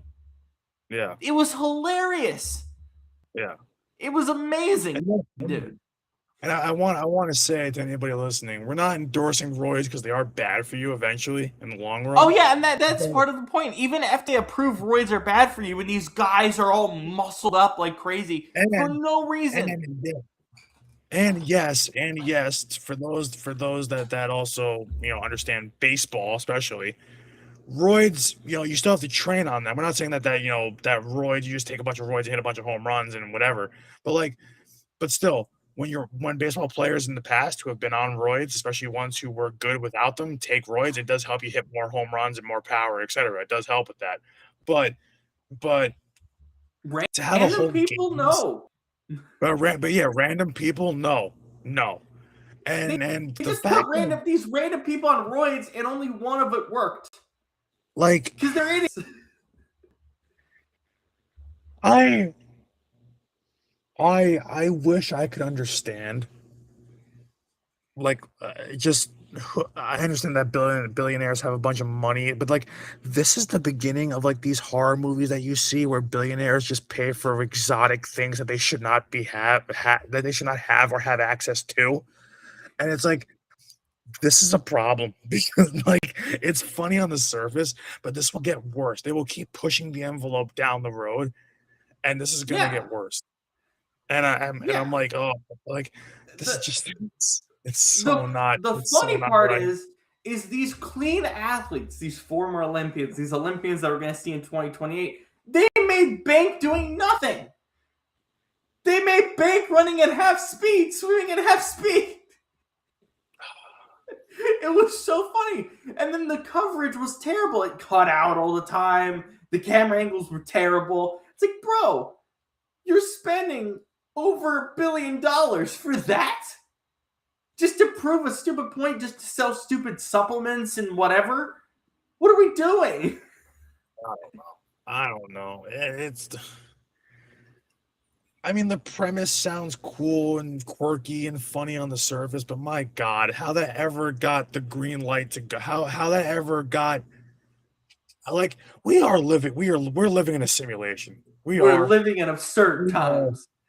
But Like because oh my God, this is my that's my just problem unfathomable. my problem with the thing wasn't the fact that it happened. My problem was the blind faith that these guys had that they'll take these semi-pro athletes, bump them up with roids, and think they'll break every single world record that's ever been posted is unbelievably stupid. Over an Olympian. Over an actual current or upcoming 2028 and past Olympian who's clean? Get out of here, dude. You what? What? And you know what they did? They're offering somebody $10,000 to juice up on roids to beat Usain Bolt's record. That's their next ploy. They can offer any Joe Schmo at whatever amount of money that they want. You are not beating Usain Bolt's record. He's the fastest man to ever walk the earth. Nobody is beating that unless Usain Bolt himself takes steroids. And he beats his own record with steroids. No one's beating that. Oh my God, man. What are we doing here? This is the dumbest experiment. This is the dumbest human experiment I've ever seen in my life. It's pretty dumb. Oh, God. It's pretty dumb. And the clean athletes came out of there with like $1 million as a group. And they raced clean. It's awesome. They just gave out free money. Billionaires would rather pay for that than actually pay higher tax. Oh, I could go into this all day. Okay, but do you want to hear the story about the main dude who funded it? Are you ready for this? The guy's like a multi-billionaire. I don't do from like doing some aging products or something. He's like obsessed with like not aging. That he replaced his blood with his son's blood, like the tissue. Oh my God! Oh, I see where this is going. I don't like it. And then like the tissue and the blood, and then he's like really like he looks really like his cheek like old like plastic surgery. It looks like he has plastic surgery. looks like Michael Jackson. He wears like giant ass glasses. He thinks that the sun will kill you, so he thinks that the sky will kill you. So he holds up a black umbrella no matter where he goes. No matter where he goes, he just has a black umbrella. The guy, like, I understand that people don't want to die, and people don't want to age, but you do realize that there's no amount of plastic surgery, there's no amount of blood transfusions, whatever stupid Aging drugs and whatever. There's no amount of anything that can buy you immortality. We will all die eventually. Wolverine even passes away after 160 years. But even then, like, it's like people got to realize that we're all going to die eventually. We are putting money towards the wrong things that don't matter in life. Billions of dollars. Like you want to do something good instead of de-aging yourself? How about you donate money to find the goddamn cure for cancer? How about that? Yes. I hate to curse like that, but it's true. The amount of things that we put money into, and especially billionaires in this country that put money into, it's like, I understand, but these are the same people that are so whacked out. Like, these are the same people that are on the files. These are the same people that are drinking babies' blood. Like, these people should not be real people, and unfortunately they are, and we have to live among them, which is ridiculous. But oh my God, I can go on and on about this whole about all this.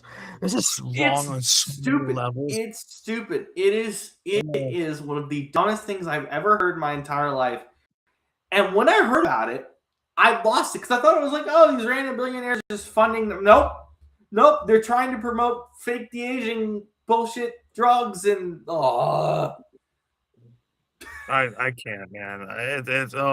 It's the more I hear, the more we talk about it, the more I think, oh my God, horror plot. Like, in my head, I'm like, oh my God, this is a horror movie. There's straight up a photo of this guy holding 2 vials of his blood and his son's blood, like proud. It's like smiling like a freaking villain. It's one of the.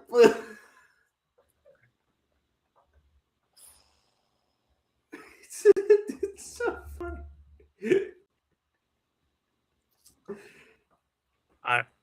By the way, you know where the event took place, right? Vegas, because obviously it did. Oh, where else but Sin City? Where else? Where else? Surprised it didn't take place on the island. It should have. Okay, so French Open stuff, of course. Sinner, bat out crazy this morning. TNT has done, by the way, great coverage on the stuff that I have been able to watch. The story I wanted to touch on is also money related. The first day of the French Open, Coco Gauff, Sinner, a bunch of the major players basically were like, hey, you're making a lot of money for these tournaments. This, I believe, the 3rd year of the USA Turner contract. It's a 10-year. I think it's year 2, year 2 or year 3. I forgot. 10 years, $680 million just for a 2-week tournament. Pretty insane. Basically, players are getting less and less of that pie. And that's just TV revenue. We're not talking about merchandise sales, ticket sales, etc. So we can't have a boycott in tennis, okay? Because, I don't know if you know, if you're at the bottom echelon of tennis, you make no money. You really don't. You could fly wherever you want. You don't make a lot of money. But basically, the gist of what's happening is that the players had enough. The PTPA, which is a union without being a union, I don't need to get into those details. You can search those up on your own time. It's pretty crazy. I recommend Serve with Andy Roddick. That's where I've gotten a lot of this information from. JW of the Sports Illustrated did a big expose on their channel. I think it's the day 3 French Open recap or day 2. I recommend go listen to that. That kind of inspired me for us to talk about this. Basically, they only get and look, we're not talking about how much money they get because they get a lot of money if they win the tournament. We're talking about the percentage of prize money. So the percentage of prize money for the French Open is 16% out of the pie of 100. essentially, it's 15%. So 15%, and the players said, or the major players said, but screw this. We want 22%. And the reason why 22% matters is that's a number for like the mixed doubles, kind of the major WTA, ATP tournaments. 22 is a pretty standard fare. It really should be more because, as we all know, the majors are what people watch, what people care about. Nobody cares about a WTA 1,000 play, ATP 1,000 play, whatever, or 150 play, whatever. So essentially, they did a protest. It was one day. They're like, we're only going to do pressers 15 minutes. We can't boycott the tournament. And the tournament, French Open, Wimbledon, U.S. Open, and Australian, so all four majors, have really kicked the can down the road with this. The players have asked for this greater share of pie for years. I will say that the 2025 Wimbledon, it was 15% previously, and it went down to 12.5%, even though Wimbledon's like buying a golf course and building out extra complexes and stuff, which is going to lead to more money. So they're getting less and less pieces of the pie. The players are basically, we're not going to do this. You have to stop kicking the can down the road. Jannik Sinner has been honestly disrespected by the amount of money that they're getting, just at a core, even from just playing in the tournament. So that's why the protest did occur. It's a really unique protest. It definitely worked because the organizers are like, we screwed up. This is not good. My biggest problem, Brandon, is that these major tournaments, both on the women's and men's side, are so big that the fact that you're not giving the players their fair share when the merchandising is based on the players, the reason that the TV contracts is based on the players, doesn't matter. Upsets happen in tennis. That's also entertaining. So it's just, you're just ignoring the actual people that make the sport go round just from a percentage aspect. And yeah, you could be like, you can be upset. Oh yeah, they just hit a ball through a net. But again, we always talk about this. It's like, look, these tournaments make money. The NFL makes money. The MLB makes money. You have to distribute that in some way. NBA, the equity is 50-50. I don't think we're ever going to get to that in tennis. But still, like, the equity percentage has to matter. And that's why the protest did matter on the first day of the French Open. It's kind of asinine that the majors have just ignored this for this long when the quality of tennis is at the best level it's ever been, both on the WTA, which is the women's tour, and the ATP, the men's tour. But again, we're not talking about those. We're talking about the majors themselves. The quality of play is so good, and they're not getting the piece of the pie. And the fact that they've just kept kicking it down the road, and now we're going to have like honest conversations about this that should have happened 5 years ago. It's insane that it just has taken this long. And they've just not listened to the players to just feed their own pockets of money that honestly don't really need because they make billions anyway. That's kind of my overall point of bringing this up. Yeah. Like it's like we always talk about when it comes to sports, right? Or just anything in life when it comes to rich people, rich organizations, that the rich get richer. And it's like, but unfortunately that everybody below them kind of just stays the same. It's like when you make a certain amount of money or a certain revenue increase and things like that, it should like, as that goes, the players pay should go. So like, exactly, and that hasn't happened. In fact, I would make an argument again with the Wimbledon, it's decreased, which is crazy. Yeah. Like, it's like it shouldn't be like that the profit for the organization is growing. Meanwhile, it's like, for instance, it's like where I work, everybody's still making minimum wage when most other minimum wage jobs can afford to pay you like 18 to 20 an hour starting now. Why are we still making 16 and this company is making a massive profit? Right. So it's like, it's the same. It's just big, but it's bigger dollars. You're talking the disparity between millions and billions, really. Yeah. So it's like it's the same concept. It's like there's no reason in any sport, because we're focusing on sports. There's no reason in any sport why, if the revenue goes up, why everything else shouldn't increase with it. Go right along with it. Because if that happened, you wouldn't have you wouldn't have as many strikes as you do. You wouldn't have as many lockouts and protests as you do. it's just, it all goes back to, like, listen, like, they can afford to pay these people what they're worth, especially when the revenue goes up. You can Yeah. afford it. And the And the fact, revenue for these majors are skyrocketing because people care yeah. about it. Oh, It's yeah. skyrocketing. I forget the last tennis tournament that was in Queens. I forget what it was. 'Cause I I don't mean, follow the tennis U.S. too Open's close. always in Queens. The U.S. Open's always in Yeah, Queens, and they're but like making a ton of money. U.S. Open's but this making bank every year.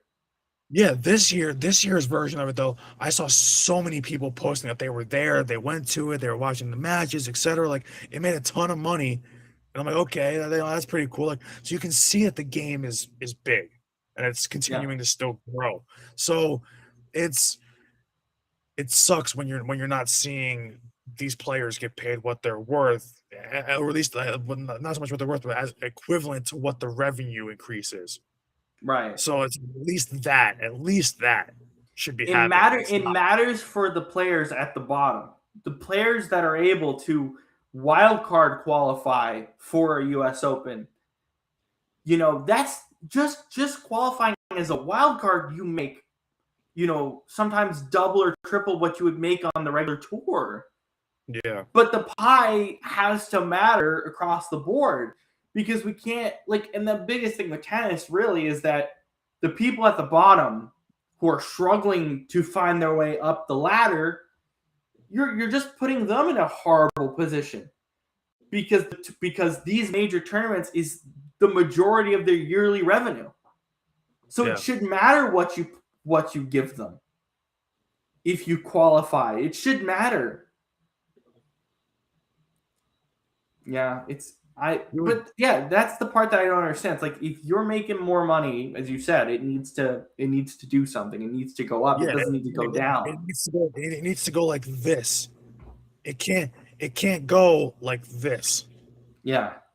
Because it's like And then just no, like then yeah, no, then it's like all of a sudden the quality of play is going to eventually decline because these players are pissed off, angry, don't want to play anymore, etc. So like you've got to keep the players that, especially the ones that make you money, especially the bigger ones, at the very least, you got to keep them happy. But like the people at the bottom, everybody starts somewhere. You need to give like how would it feel for a young tennis player that is trying to make it to the big time, to make it to that point? You're basically locking them out by doing so too. right. So, Absolutely. so it's like who wins here? Besides the corporation, like it's just the corporation making money. It's just the affiliation, the league, the association making money, and that's it. Right. But that's not fair to anybody. It's not fair to fans who want to watch. It's not fair to players who want to get paid. It's not fair to bottom tier players just trying to find their way in. So like it's not fair to anybody, and it's really it's Yeah. just it's sickening, honestly. What bothers me more than anything is so there's a couple things, right? What bothers me is that the PTA, the quote unquote not union feels scared to unionize because they're pressured by the ATP and all of the major tournaments to not unionize, but then they don't have a say. And the other aspect of it is that when you look at tennis, when you look at tennis, FIFA, um, Formula One, I would argue is this way as well. I'm not going to get into those.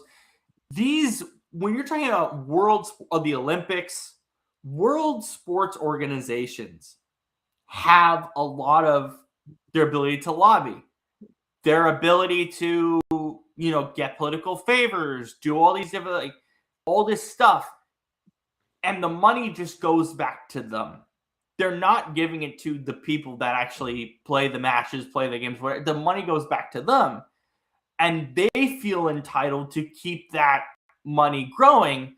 But they're not helping out the people that actually make it happen. From your coaches, your trainers, your nutritionists, your travel logistics people, and then most importantly, the players. Like, that's the thing that bothers me the most, and that's why this protest was so interesting. Even though it was only one day, it set the French was like, oh, this is bad PR for us. Why does it need to turn into a bad PR thing?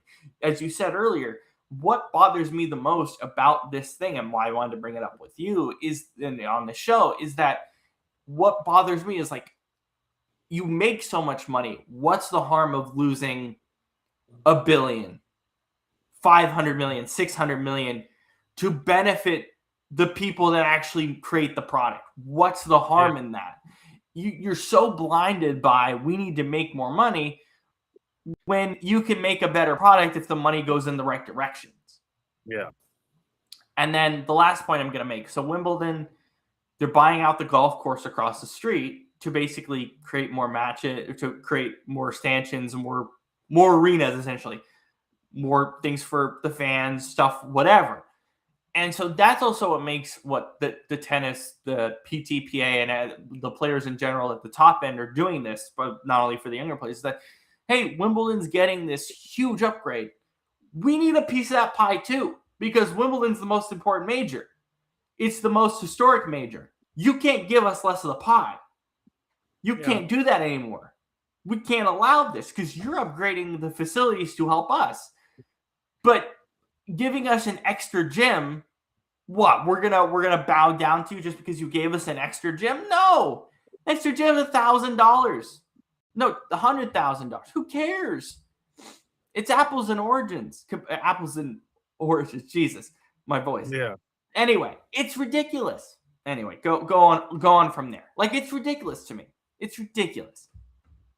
When the reward for something, when the reward for something is smaller than what everybody hopes or wants it to be, nobody benefits from the extra work that's put into actually creating that. Like, Right. when you are basically telling people that, yeah, we're gonna put a whole new an area in, a whole new kind of place to play in, and all this stuff, and people are kind of getting excited about it. And then when they say that that's the only kind of reward they're gonna get, it's gonna turn people off very quickly. That's just how it is. Yeah. Like, so it's really not. It's like, once again, it is not benefiting anybody when the reward is not substantial enough versus what they're trying to make it seem to be. So Yeah. it's awful. It really is awful that's what we're doing with this game right now. Yeah. And the last important thing I'll say is you realize the amount of travel tennis players have to Yeah. go through. You're playing you could be playing a match in Cincinnati and then have to go to Abu Dhabi the next morning. Like, support them in some way. Yeah. And the players at the bottom are doing it out of their own pocket, or they're getting someone richer to fund them to go to, like, you're going around the world 365 days a year if you're playing every possible tournament. Yeah. And you're not getting almost any incentive back for doing that. Yeah. It's unbelievable. It's unbelievable to me. It's unbelievable. And yeah, and it hurts the sport, really, as you said, across the board. Anything else before we go? Anything more you want to say on tennis? Anything more you want to say on anything else this weekend? Got a busy weekend ahead in sports. Fairly busy, I would say. Yeah, I don't know. I mean, if you want to talk about sports entertainment, then as far as that goes, like I said, I'm gonna go see Wrestle Pro. I'm gonna go see MJF wrestle on Sunday night. Have fun, man. That's gonna be lit. Yeah. But I think that I don't know. I don't think there's anything much more I can add to that. Today is like a weird day for me because I'm like, I know this. I know that we're doing the show, but like, when the Yankees aren't on, my brain just like turns to mush. Like, Yeah. when the Yankees aren't on, I'm like, oh, there's nothing to do today. Like, I'm like, I mean, the Spurs game is on. Once the Spurs, but like, I'm so ill, dude. Once the Spurs game is done, I'm going to sleep. I don't know how the hell I got ill again, dude. It's crazy. You know what? It's fine. It's probably the best weekend for me to get ill. So it's like whatever, right? Like, I'll just rest up and then get ready for next week. It's no big deal. I'll But probably yeah, put it that game. sucks. It's pretty good. The Spurs are actually hitting their shots quite well. Where's it on? NBC. Okay. NBC. Yeah, we're just about to hit the second half. 58-48. Spurs are hitting though. These young Dylan Harper's having a good game. The youngins are being aggressive for the Spurs. It's making a huge difference here. I love it. This is going to go 7 games though. Still plenty of time for the Spurs to mess this up tonight. But if they do. Yeah, but I think I told Scoop yesterday. I said that to me OKC is going to win this series. If not tonight on the road, then they're going to finish it in Game 7. So, and Game 7 would be what, Saturday night, I think. So yeah, Saturday night, I believe. So Knicks made it through. Vegas made it through. Yep. I was gonna watch Carolina Montreal. I watched 5 minutes and turned it off. I knew it was over after 5 minutes yesterday. Carolina is disgusting. And they're still cuddling though, because even if they get a ton of shots on the board, they're not. Doesn't really matter. But I know. Actually, that's one thing too. I know we kind of glossed over it a little bit early on, but when Nikki said it, but still, rest in peace, Claude Lemieux. What a legend, man! That was so sad to hear. I was shocked because I was like, I know he's not that old, and then to go at the age of 60, and also to die by your own hand. Obviously, we've mentioned a bunch of times on this show about mental health and suicide, and then so to once again for what seems like another week. For like another week, in the last it feels like 6 to 8 months, we've just been hearing about suicide with a lot of these players from different sports, and now Claude Lemieux is the latest one. It's insane. Obviously, fans of his will always remember, just what he meant to the teams he played for, especially Montreal, obviously, and of course for the Devils. He was part of the Devils team that won in 2000. So, that those things just cannot be, with the kind of veteran that he was on the ice, but the kind of just, and he had a real fiery personality. It's just one of hockey's, best personalities to see that. Most fun guys on a week-to-week basis in hockey. Yeah, most fun guys. To see him go like that is beyond heartbreaking. And I know that Montreal will do something for him for Game 5. Because they announced that they would. I hope the Devils do something. I'm so thankful.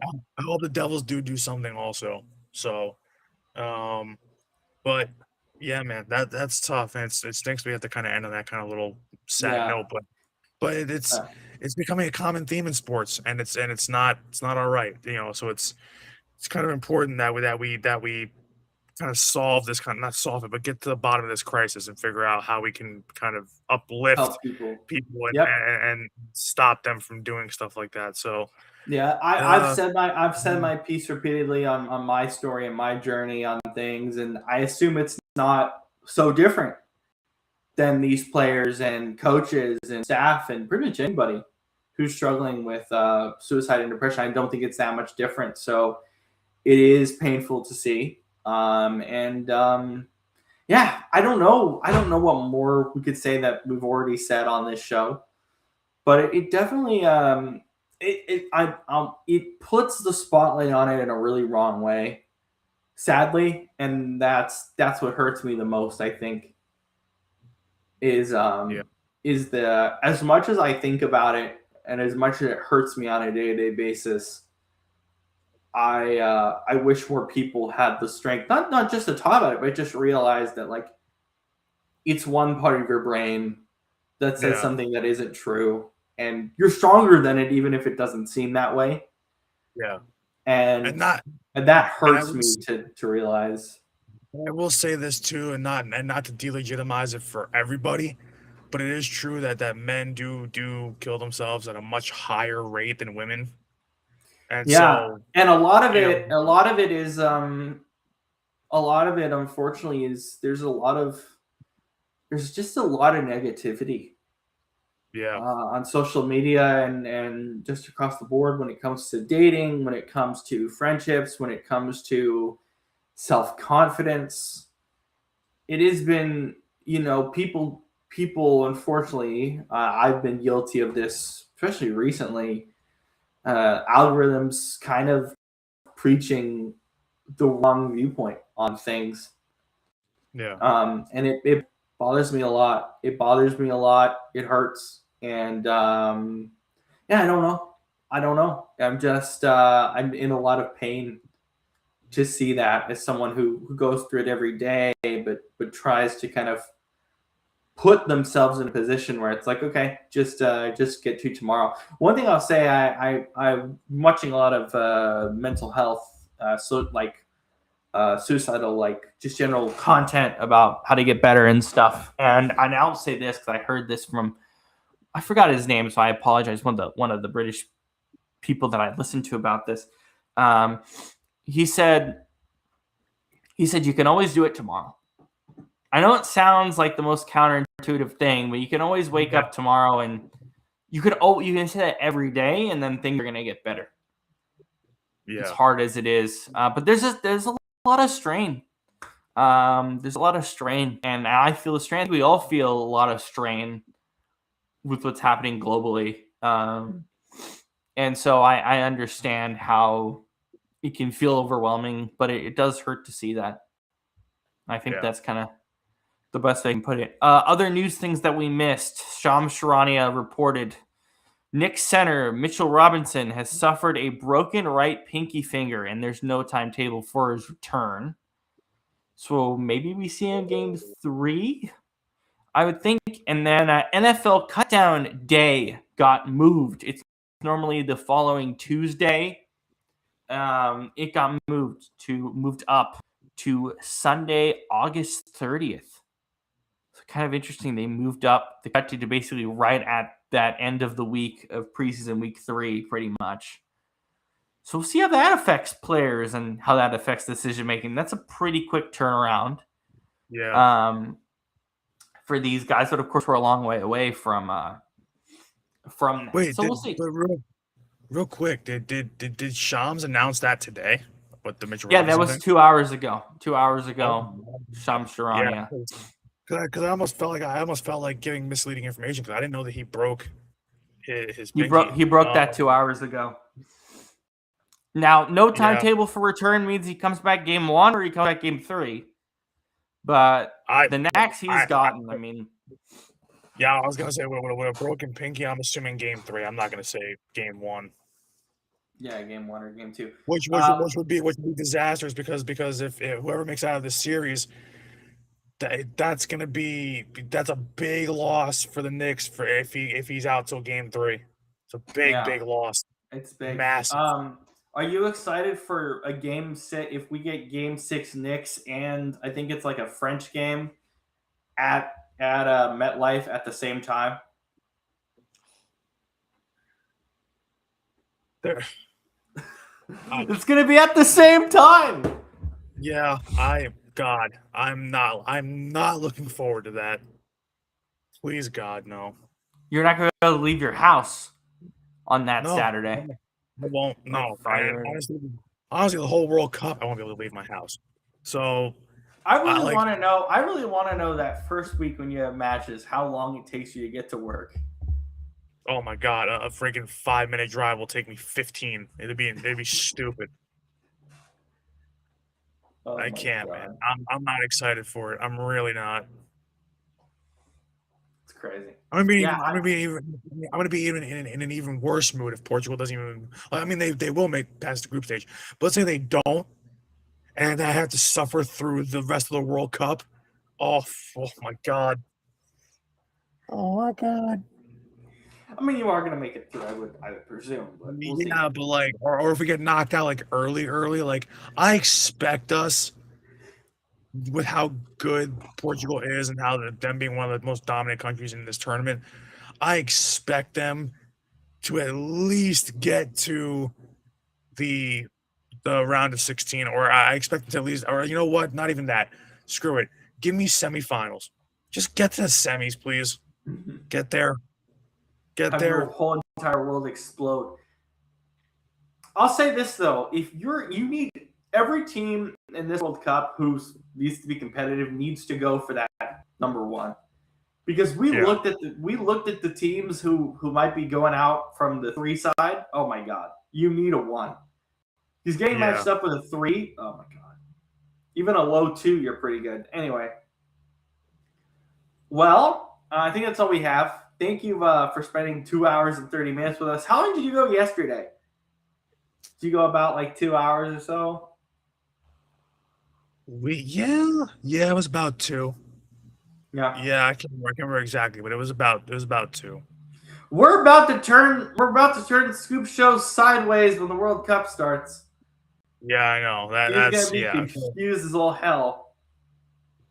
Hey, there's my boys, T-Mac, VC, and Mello. Love it. With Maria Taylor. I like that they're actually at the arena, thank God. And then inside the NBA, it's like, I'll just stay in Atlanta. Okay. We'll see you inside the NBA during the finals. Please no Stephen A. I know Stephen A is gonna be there, but don't give him the mic, please. I'd rather not. He's funny, but I don't want it. All right, well, enjoy the second half. I think we're doing FH this week. I don't know, man. I'm so ill. I think everyone's schedules is kind of screwed up that we'll probably just do next week. Because up to you. Actually, I just realized. I just realized I can't do Sunday now because of the wrestling thing. So so it's gonna be next week. That's fine. Dude, we're in the off season. We're in OTAs. We're not stressing, man. We really aren't. There's nothing like what we're gonna do. We're gonna do Shane's the whiteboard segment, and that's basically our summer, I guess. Well, and then once we hit July, we're gonna do division previews. But that's gonna take like a month. Like all that's really left is Shane's whiteboard, and then the previews in July, and then we're done. Yeah. So really, because there's not we're gonna talk about the Jackson Dart thing for like an hour. No, thanks. We did it for like 15. Yeah, so it's whatever. But yeah, man. Thanks for allowing me to be ill and do this. Thanks for Scoop allowing us to do this.